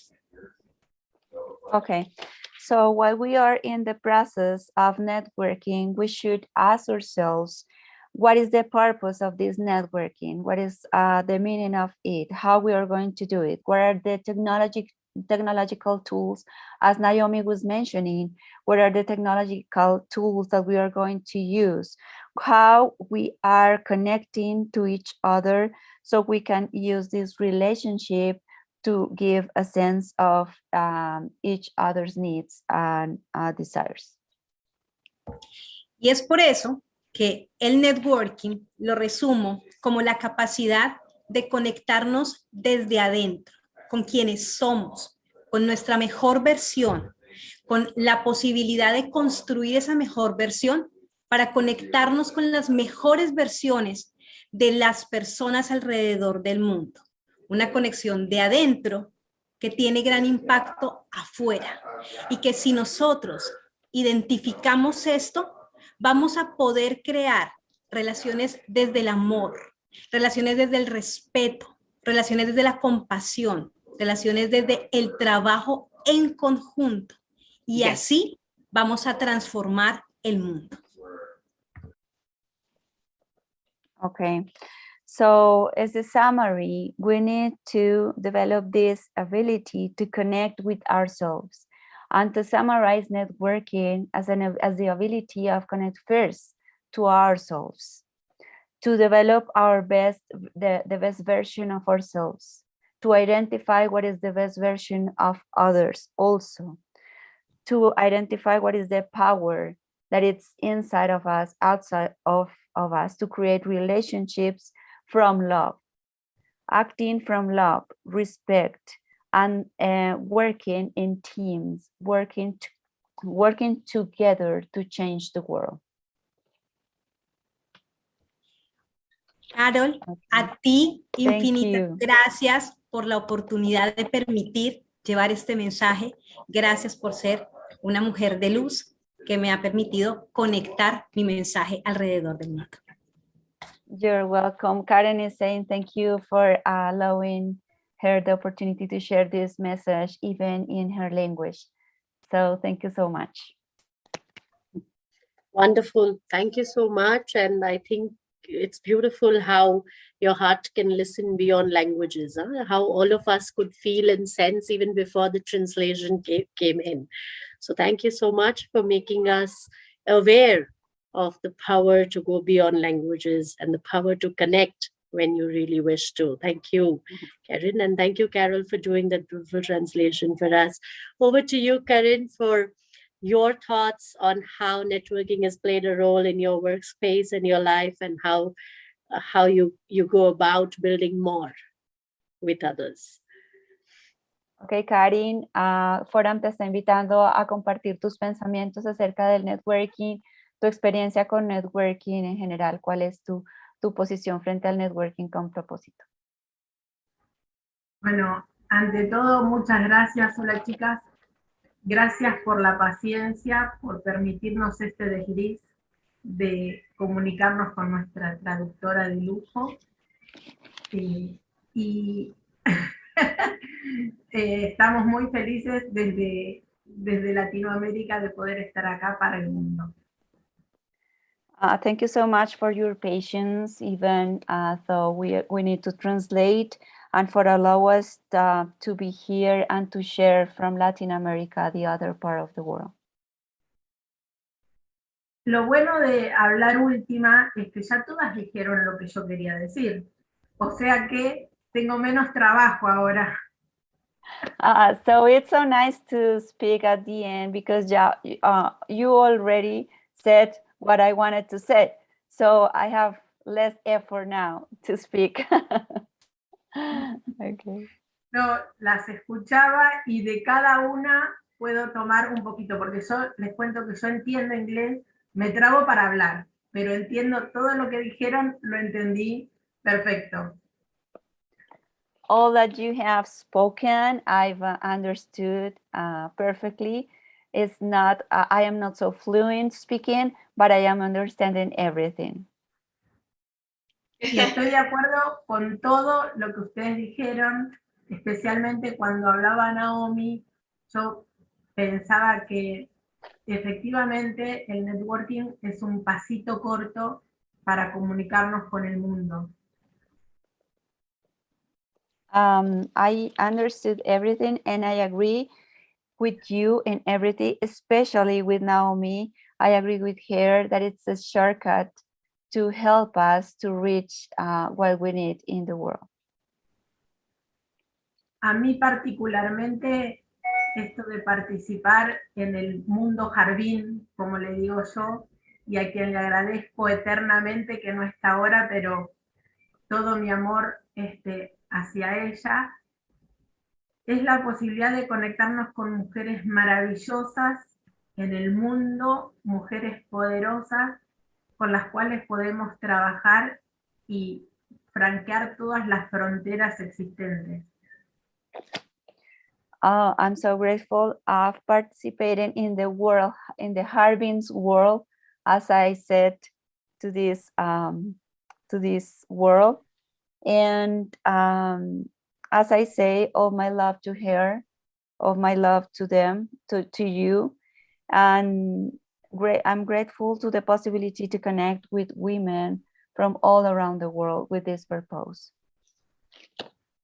Creo que lo más importante es ser conscientes del potencial de esto que nos permite a nosotras conectarnos a través del mundo y, como decían antes, poder pedir ayuda para lograr un propósito y estar todas conectadas en función de lo mismo y saber que estamos a un clic de la computadora o del teléfono y tenemos en el otro lado del mundo alguien que está dispuesta a trabajar por lo mismo que nosotras y ayudarnos.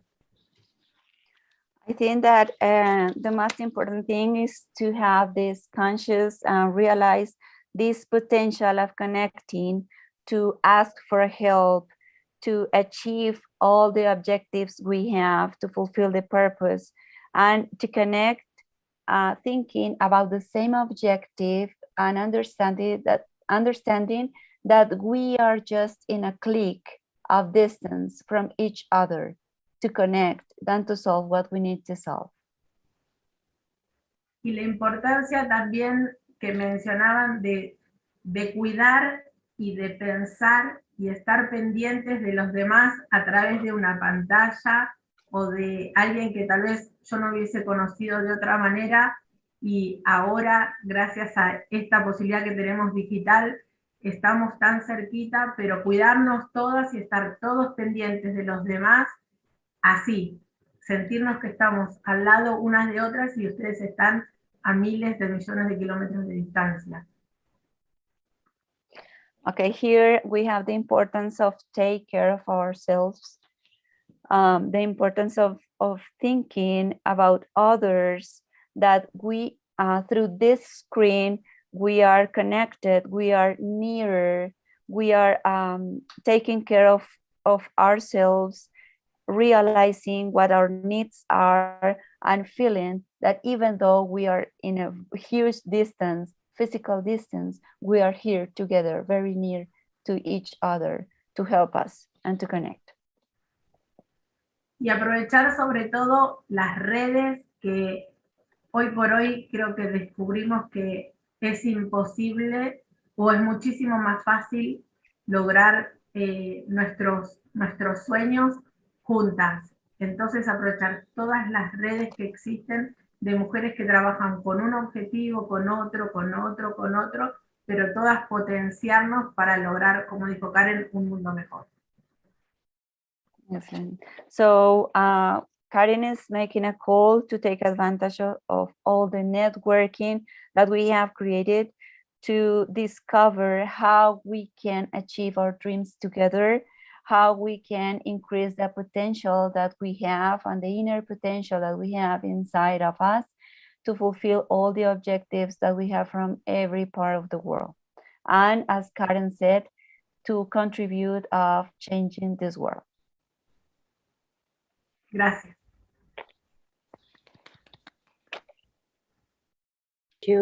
Thank you so much, Karen, and thank you, Carol, again.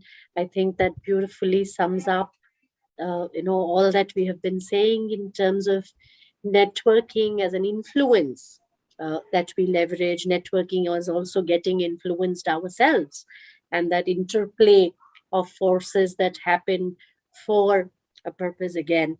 And I would love to hear thoughts from whoever wishes to go first in terms of how have you in your real life and in your experiences experienced this interplay of being able to work, influence each other, and that negotiating space where more could be achieved than what you started out with. So networking is not about just fulfilling your own need, but also saying that how is fresh ground discovered out of that process, and always more gets created. It's a multiplier of a certain sort. Mm-hmm. And I would love to hear more thoughts from your experience base. If I may go first, I want to second Naomi's thought process. It's not about yourself. It is about the other person. So when you go, you have your agenda, but it's buried deep inside. The first meeting is going to be who's who on the icebreaker and clear the air so that each one of us can trust each other. So honesty, sincerity, listening power, patience, and also willingness to listen is one of the key powerful tools for successful networking. Creating that relationship. We go to so many meetings as leaders and we collect so many cards and everything. We come home, our brain is a mush, okay? We don't know who does what, where do anything happens. One of my mentors told me, take a couple of minutes, every 10 cards you collect, go to the ladies' room, write on the card something that is key to you to connect to that person. Okay, probably it's her kindness. Probably it's her willingness to listen to you. Probably it's the willingness to invest. Probably it's a willingness to come and speak at your event. But whatever that is, you need to put that little note so you can reconnect with that person. That is the most important thing in networking.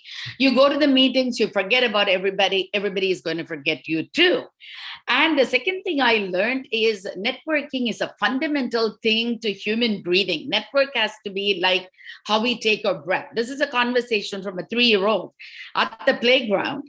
So the 3-year-old is telling his mother, Mama, my birthday is coming up and I want you to get this cake. So the mother goes, why? What is the reason, honey? She goes, Finley's mom told me, or Finley told me that her mom gets this cake from the special person who puts in all good ingredients and they mix match a lot of things. And then I want that cake for my birthday. Networking began right there.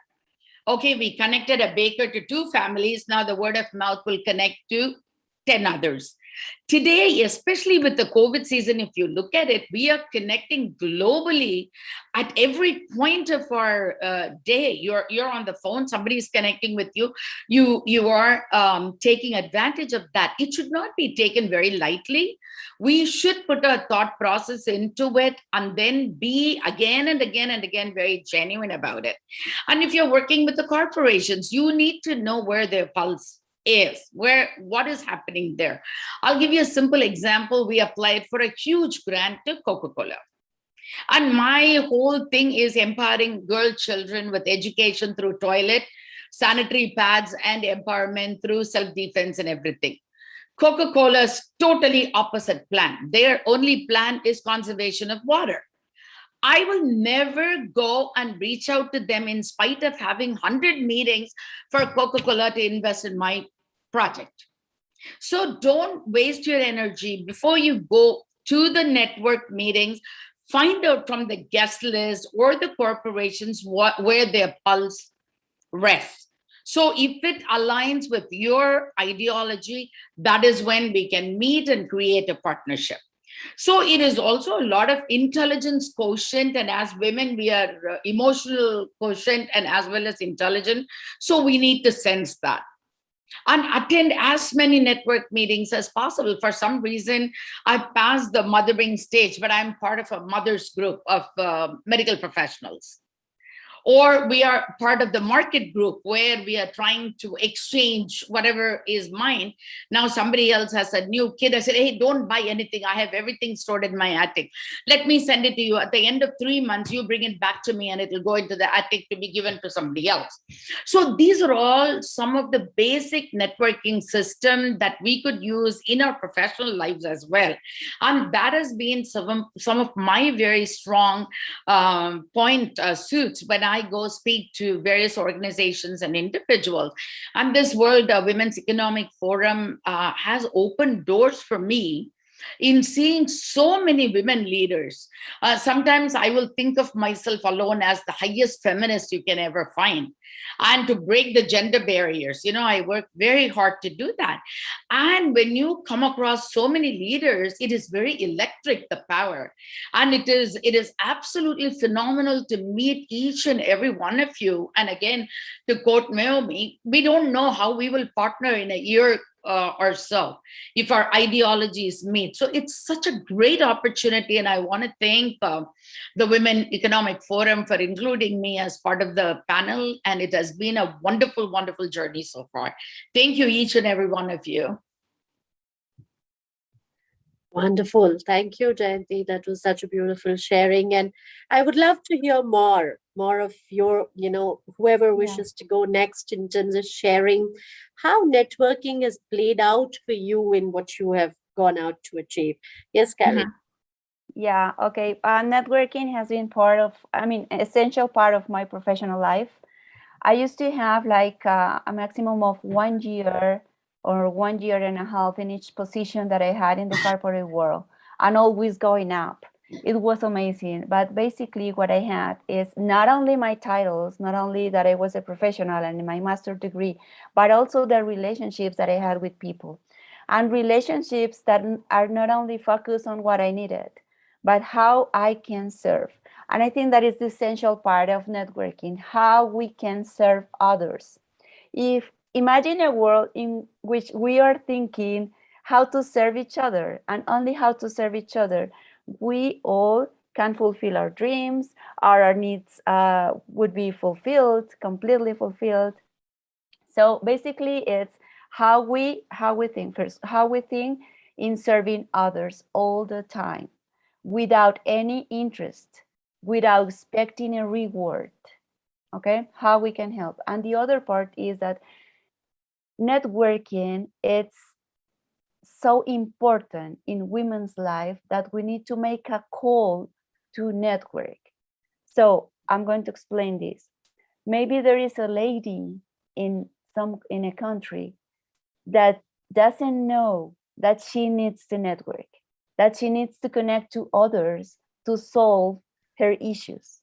She doesn't know it. So we need to make a call. We need to find the women that we need to help. We need to find the women that need to connect to others in order to improve her life. We need to find them. So networking not only from the ability to serve each other, but also how we make a call to network and how we call others to network. And the other part here is basically that networking, it's based on relationships. It's basically how we relate to each other, right? Mm-hmm. And relationships are essential part of our happiness. Actually, there are some research, recent research that I could share with you that found that we crave interactions in the same region of our brains where we crave food. And another study showed we experience social exclusion in the same region of our brain where we experience physical pain. So how important are relationships for our happiness and our stability, our mental health? So in that sense, we definitely need to create and maintain relationships. It could be like a monumental task.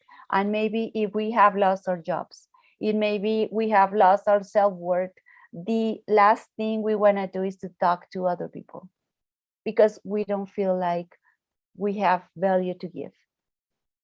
So that's why it's so important to call women to connect. So it's to realize that it's critical for health and well-being. So we need to consider how we can be there for others, how we can invest some time to listen to others' needs and to understand that we need to connect just in the sense of serving others. Okay, thank you. Beautiful. So beautiful. And I think it's servant leadership in its true spirit, Carol. And I think this outreach that you spoke about is beyond gain, is beyond trying to get something out of that equation. And I think this is what Jayanti was mentioning as EQ of the women, or your ability to make an outreach which is so inclusive. And it's so beautiful when you say that there are women in so many parts of the world who do not have the ability to put an hand out to say, please help me. And the more you travel into the rural areas of different countries, and for India for that matter, a huge number of women, just by feeling the force of another lady having lived through limitations or having stretched their limitations, gain so much inspiration and purpose. And it's like a lighthouse, you know. And if there are many lighthouses out there, the world would definitely be a brighter place. And lighthouses can be both men and women. And I want to bring in that component of saying that within our desire for women empowerment, within our ability to work a lot as women cohesively with each other, how do we bring in great sponsors, great male colleagues, and make sure that we again co-create without being exclusive? How do we be inclusive of all genders as we grow as women? And I would love to hear some final thoughts on that. I think we have about 5 to 8 minutes to wrap up, and I would love to hear whoever wishes to go on this bit. This is for Karen, and Karen, Forum está invitando básicamente a los últimos pensamientos en estos 5 últimos minutos, si alguna de ustedes también quiere compartir. Perfecto. Muchísimas gracias. Y voy a resumir en cómo veo el networking, además de la oportunidad de comunicar. El networking nos permite crear una familia con personas que no conocemos en muchas ocasiones, pero con quienes debemos compartir valores como el amor, donde debemos sentirnos en un espacio de seguridad que nos lleve al crecimiento desde la transparencia en redes entre mujeres de sororidad y, por supuesto, potenciada por grandes hombres. Entonces, el networking nos lleva a sentirnos en casa, a sentirnos en hogar, a sentirnos en familia. Okay, very good. So in addition to what I said about how networking or how communication is a very important part of networking, I would like to share that networking or our networking is also a family, and it acts as a family in which in a place in which we share values as love, a place in which we feel secure, we feel supported, and a place that takes us to thrive, to improve our networking of solidarity between and among women. And we have, for sure, men also participating in this. And this place in which we feel as we were at home. We are with our family, and in a place in we can share our more deep thoughts and feelings. Wonderful. Thank you for that. I think this feeling of being at home within your own skin, feeling of being at home within a larger world. And we have a beautiful saying in India called Vasudhaiva Kutumbakam. It means the world is my family. And if you can feel that you stand for global earth, you stand for humanity, you stand for humaneness, you find your roots and you can put them where you like. So this feeling of being home is such a beautiful way of wrapping up our session. And thank you so much. I would hand over to Gururaj, and thank you, Women Economic Forum, for bringing such beautiful people and thoughts together. Over to you, Gururaj. Thank you, Forum. It was a wonderful moderation, and thanks to your daughter as well, who's 20 years earlier into the World Women's Economic Forum. And it was wonderful having her as also on the show briefly. I think we saw the power of actual networking demonstration happening while the call was happening, right? All email addresses being exchanged, telephone numbers being exchanged, and what better demonstration of networking than Forum from India, Jayanti from US, we have Carol from Colombia, Karin from Colombia, Karen from, Naomi from Nigeria, and Karen from Argentina. So, yeah, so it was a real demonstration and a good way to demonstrate networking as well. And what came out common among all the speakers was the passion when all of them were speaking, all speaking from their heart. Thank you so much on behalf of the Women Economic Forum 2021. In the category of excellence, leadership and excellence, we want to award the Exceptional Leader of Excellence to Carol, Naomi, Karen, Jayanti, and Forum for doing a wonderful session. Thank you for sharing your thoughts. This is a virtual award and will be sent to you by email shortly. And thank you so much for Forum for moderating the show, and for all. Thank you all for taking time to share your thoughts with us. Thank you so much. Thank you. Thank you, everyone. Bye. Thank you. Take care of yourself. Thank you. Bye-bye. Thank you. Bye-bye. Bye. Bye. Bye, everyone. We'll keep in touch. Thank you so much. Beautiful ladies. Carol, gracias. Thank you. Thank you. Thank you. Bye-bye. Bye.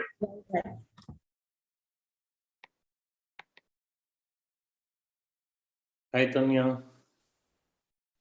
Hello, how are you?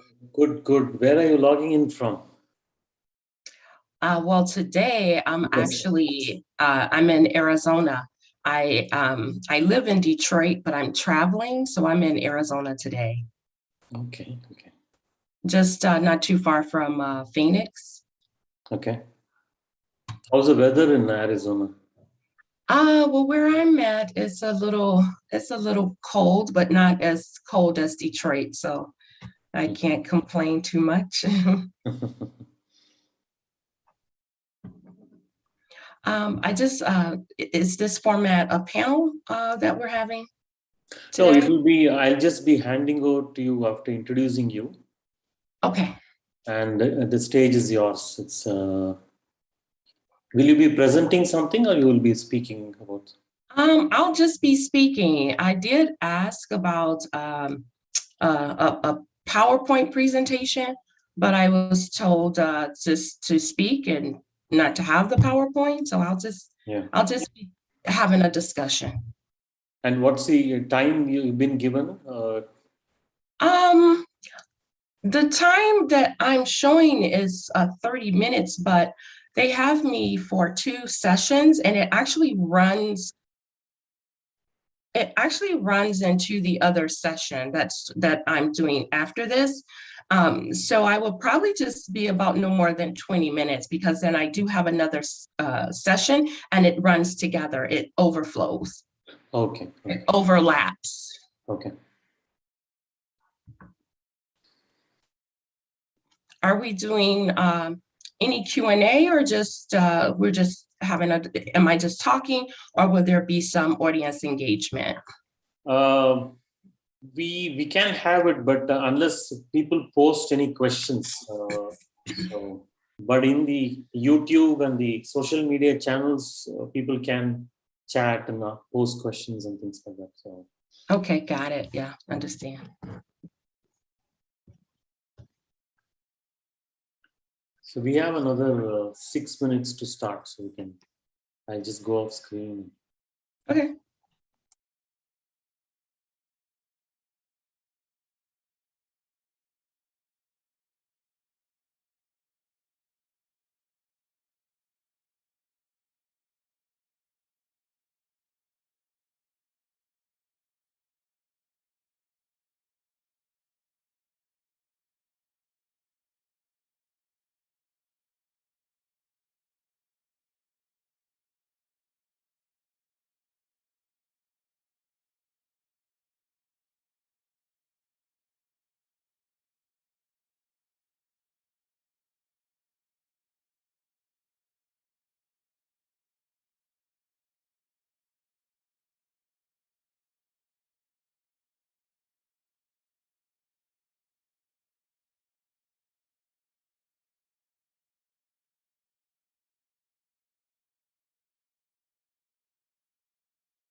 Yeah, Tonya. So I think we can start.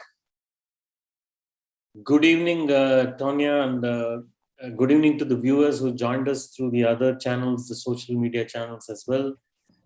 Tonya, first of all, thank you so much for coming on to address the Women Economic Forum 2021. It's a pleasure to have you, and thanks for making time for us to speak to us. For our viewers, the subject of today's topic is going beyond boundaries for borders for business growth. And Tonya, who's part of the IBS, she's the founder IBS Global Consulting Inc. from USA, and today she's joining us from Arizona. Tonya will be speaking about going beyond borders for business growth. And Tonya, since we have just 20 minutes, that's what you wanted. I just wanted to make sure that we recognize you on behalf of the Women Economic Forum in the Leadership Excellence category. And we have an award called the Exceptional Leader of Excellence. And this is a virtual award presented to you by the forum. Thank you so much. And this will be sent to you by mail, probably in the next week or so. Thank you so much for joining us. And I'm going to go off the video, and the stage is all yours. And please go ahead. Thank you so much. Wow, thank you. Thank you so much. I wasn't expecting an award. So thank you. I am truly honored and I'm humbled. So I just want to just to briefly just introduce myself, just to give a little background for those who may not know me, just to put a little context behind, how I'm qualified to speak about going beyond borders for business growth. So again, my name is Tanya McNeil Weary. I am the founder and managing director of IBS Global Consulting, which is a global management consulting firm that specializes in helping primarily small to medium-sized companies expand their businesses into new markets around the world. In addition to that, I am an advocate for women's economic empowerment. And so in 2003, I founded a nonprofit organization, Michigan Association for Female Entrepreneurs, which is dedicated to supporting, promoting, and empowering women across the state of Michigan, where I live. But I am coming to you today from Arizona because I'm traveling, but I do reside in Detroit, Michigan. I'm so happy to be a part of this event. I was honored to have the opportunity to speak at AWEF India in person in 2019, as well as AWEF Egypt in 2020. So I'm so excited to be here with you virtually. I'm hoping that next year I'll be able to see all of your beautiful faces in person, but I'm still happy to be here with you virtually today. So I've been in international business for just over 12 years of running my international consultancy and traveling the globe and helping entrepreneurs and small businesses access new markets. So why is it important for small businesses especially, and that's what I want to talk about today, women entrepreneurs and small businesses going beyond borders to grow your business, why that's so important. So we're going to talk about that, share what's required to be successful in doing business globally, and how it can really help to take your business to the next level. So those are just some few points that I'll share during our short time together today. And so let's just go ahead and jump right in and let's get started. So as you know, we are living in a digital world, right? So the internet technology has made it so easy for people to just connect with other people and individuals and businesses all around the world. So we are no longer restricted. We no longer have any geographic borders separating us due to this technology. And so that's why I want to talk about this topic, which I feel is very important, because when small businesses especially think about how they're going to grow their business, a lot of times, in most instances, expanding globally is not part of that strategy, and it really should be. And we're going to talk about why that is. And a lot of times it's because small businesses feel that they are too small to go global. They're too small to do international business. And I'm here to tell you that that's just not the case. I started a small business. My consulting firm is considered a small business, and I started my company as a global enterprise from the start. So size is no longer a requirement for success in global markets. You no longer need to be this large corporation in order to access global markets. And again, that's due to the technology. We live in a digital era. So it is just so easy today for companies of all sizes, regardless of, the size of your company. I founded my business right in the basement of my home, right? And I started this global consultancy working with companies and consultants and consulting partners in over 30 countries all around the world, just using my computer and connecting with people around the world. So you too, if you are a small business, can do the same thing. So especially small businesses need to think global and think about stretching beyond your traditional borders and bring the entire world to your business as a potential customer, because the world is so big. And I always like to say the world is too big to play small. So I want to encourage you to, as we're going through today's presentation, definitely to take notes, but expand your mindset and just think about all of the possibilities that you could achieve with your business if you were to look beyond your national borders. So there are so many roads to building a successful global enterprise. But the first step is the mindset. So I definitely want to spend a few minutes talking about mindset, because that's really where it all starts. And I do a lot talking about mindset, and it's the hardest thing to change, but it's the most important part of being successful. Whether you're doing business globally or you're just doing business in your local town, having that proper mindset is going to determine your success or your failure, right? So I help entrepreneurs and small business owners to shift their mindset, to think global, and to take their business to the world. And so I'm hoping that I inspire you and encourage you to do that today. So it's all about having the right mindset. To succeed in international business, you must be able to connect with people around the world. And as you know, there are so many different cultural differences, and you must be able to work with and to communicate and to deal with people of all different nationalities and backgrounds and cultural differences.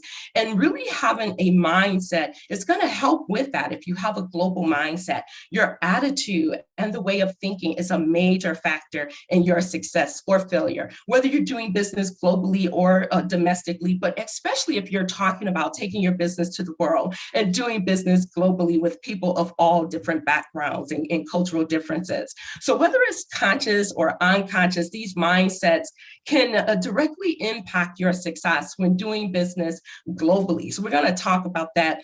Starting a business anywhere, right? It takes grit, it takes determination. It's not just about having a good idea or a good product. And I tell people all the time, you can spend 10 years building a great product and nobody cares, right? And only to put your idea, your product out to the world and nobody's responding to it. So it's not just about having a good idea or having a good product. It's really about grit and determination. And to keep going, even when things get tough, right? Especially if you're talking about doing business across borders and that you will experience in doing that. But having a global mindset allows you to look at the world from a broader perspective, right? It helps to help you to identify and to spot those global opportunities. And I can tell you from a personal experience, I was exposed to global markets back in 2008 when I had the opportunity to go to China as part of a study abroad program. I was studying for my MBA at Walsh College, and there was an opportunity to study in China for 2 weeks. That experience literally changed my whole perspective of the world. I no longer saw the world as I once did, right? It was much bigger than, when I look out my window and what I just saw in my neighborhood. And that was really that turning point for me, just seeing that there was so much the world had to offer and so many wonderful opportunities as well. So if you are interested or looking at building your business globally and growing your business across borders, is really about deepening your knowledge of global markets. So I know for a lot of small businesses, a lot of the feedback that I get is, I just don't know, Tanya, I just don't know anything about the global marketplace, right? So really deepening your knowledge about global markets and the opportunities that's available out here in the world. And that could be as simple as reading. There's so many different resources and things on the internet that you can learn about various markets all around the world.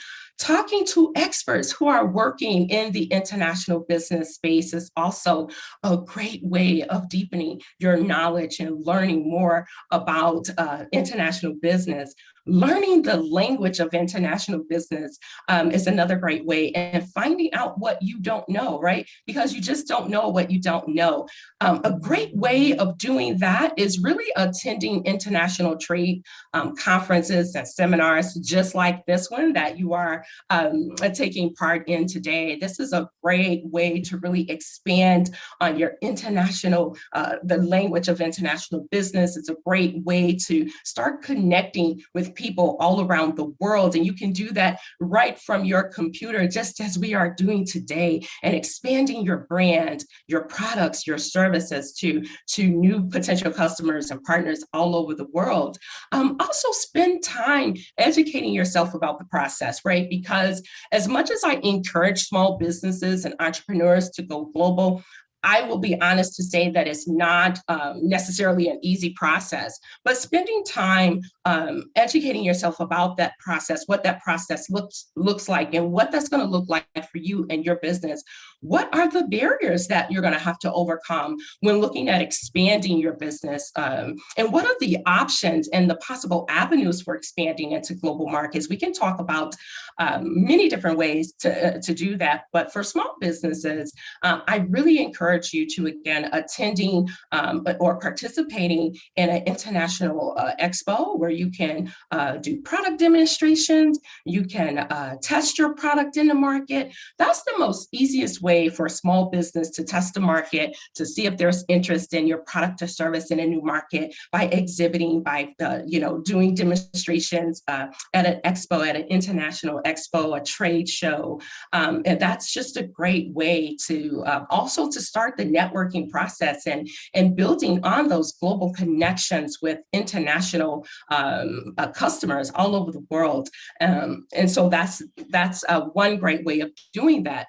But I want to talk about some of the benefits of doing business outside of your borders, right? So going global will help to diversify your market, and it will help you to also capture a new customer base. So again, a lot of times when businesses are looking to expand, or they're looking for new ways to grow, they overlook the option to expand their market reach. And so when you're selling your products in your domestic market, that's great. But if you're looking to expand your market reach, looking to new markets, and especially underserved markets, right? Maybe your market is already saturated. Maybe there's too much competition, too many people doing what you do or selling what you sell. There are other markets around the world who need what you have to offer, and there's not a lot of people offering it. So it's a great way for you to really create a niche in new markets where maybe there's less competition, it's not so saturated. A wonderful opportunity for you to increase your sales and looking at those global markets. But again, there is a process to that. But doing that and expanding your market reach will help to reduce your dependency on your local market, right? And so when sales are down in your home country, maybe there's another market where during that time sales are going to be up, right? So it helps to diversify your risk. You're spreading your risk globally, and you're not just relying on the sales of your domestic market. So that's just some of the many benefits of taking your business beyond borders for business growth. So let's just talk about some of the ways we can do that, and how do you identify these opportunities with so many countries, over 190 countries around the world. How do you pick the right target market, right? That's the major question that I'm asked all the time. How do I know what market? So again, it's a process, but market research is always at the top of my list, right? So how do you identify the market opportunities and what markets will be best suited for your products and services? Market research. There's professional companies that you can hire that can perform that research for you and provide you with a market research report. That's something my company actually does as well at IBS Global Consulting. They have government resources that can provide to you market data on various different countries around the world. So there's so many ways you can find this out. There's a lot on the internet for free, right? If you want to just do some initial research and just to kind of get an idea of what a particular market or country is like, you can just start just with your computer doing some initial market research on your computer, but then maybe taking it a step further and maybe having a company to validate that information that you have gathered on your own. But you want to identify where the needs are, what the needs are, right? Because the needs that you're fulfilling right now in your domestic market may be totally different. Say if you're doing business in France, or if you're looking to do business in India, or you're looking to do business in China, or anywhere around the world, South Africa, anywhere, just pick a place, right? That market is going to be so much different than your home country. And the needs of the individuals and the customers there will also be different. So one of the biggest mistakes that businesses make when going global is the assumption that they can just pack up their same business model, the same way that they're doing business at home. They can just pack that up in the luggage and take that to the new market and just release it out, and it's going to work out. But that's not really the case, right? So you need to conduct a market analysis and find out what the needs are of the consumers in the market that you're looking at doing business, and how can your product or service best meet those needs. So that's going to be really key, and not going in with the assumption that it's going to be the same. Even the way of doing business is going to be totally different from what you're probably used to doing in your domestic market. So being flexible and being able to adapt is going to be really, really key and very important as you look to expand into new markets around the world. And I know for a lot of small businesses, they may say, oh, that's a lot, Tanya, it's a lot. But the benefits, it's definitely worth it. The rewards, right? They say that there's no risk without rewards, right? No reward without risk. So the opportunities and the potential return on the investment is so great when looking at new markets and expanding your business in markets around the world. It definitely outweighs the risk, and all of the work that needs to go into it is definitely worth it. And so I definitely recommend it. But as you're looking at these new markets, again, what problem can you solve, right? There are so many problems all around the world. And as an entrepreneur, we see problems as opportunities. We see challenges as an opportunity. So what are the challenges? What are some of the problems that you can solve through your business with your products or services? And taking just a look, you can just watch the news. There's so much going on around the world. How can your company help solve some of today's greatest challenges, right? As an entrepreneur, that's some of the ways you can look at how you can expand your business reach beyond borders. So some of the key steps, and I'm just checking to see how much time I have left, but some of the key steps, we already talked about the importance of market research and how important that is. And that's the first step in you identifying your potential markets and identifying where the needs and where the opportunities are, but then having an actual plan. That is going to be really key. Having a plan, putting in place a strategy, right? Not just throwing yourselves out to the wolves. A lot of small business say, well, Tanya, I already have a business plan. Well, if you're looking to a new market, keep in mind that that market is going to be totally different from the market that you are servicing now. So developing a new plan for that particular market is going to be key. And I would suggest even having a different plan for each market that you intend to expand into, because maybe your objectives will be different. You know, what are you expanding your business into this market for? What do you hope to get out of it? That can be totally different from what your objectives are at home. So having a separate plan for each market, I think is going to be really critical, and it can help you as you are going through that process to see how you are meeting those objectives that you set in your plan. So that's going to be really key. So having a plan, having a vision, where do you see your company in 5 years? What's the vision for your company's expansion? Actually write that down. It's one thing to just say, I want to go global, because it sounds sexy, right? I'm a global company. It sounds great, but it's one thing to say that, but really having a vision and knowing why you want to go global. That's also something I talk about, is knowing your why. Why do you want to go global? What are your objectives? What do you hope to gain from it? Most times it's, of course, to expand sales, to grow your revenues, to to diversify your market risk. So whatever that reason is, write that down as you're looking at expanding your business. So what are some great ways to do that? Again, technology, the internet has really opened up the door for me to reach out to clients all around the world. We have social media, we have LinkedIn, we have so many great tools that you can utilize for free to start accessing global markets. But here's one thing that we tend to forget.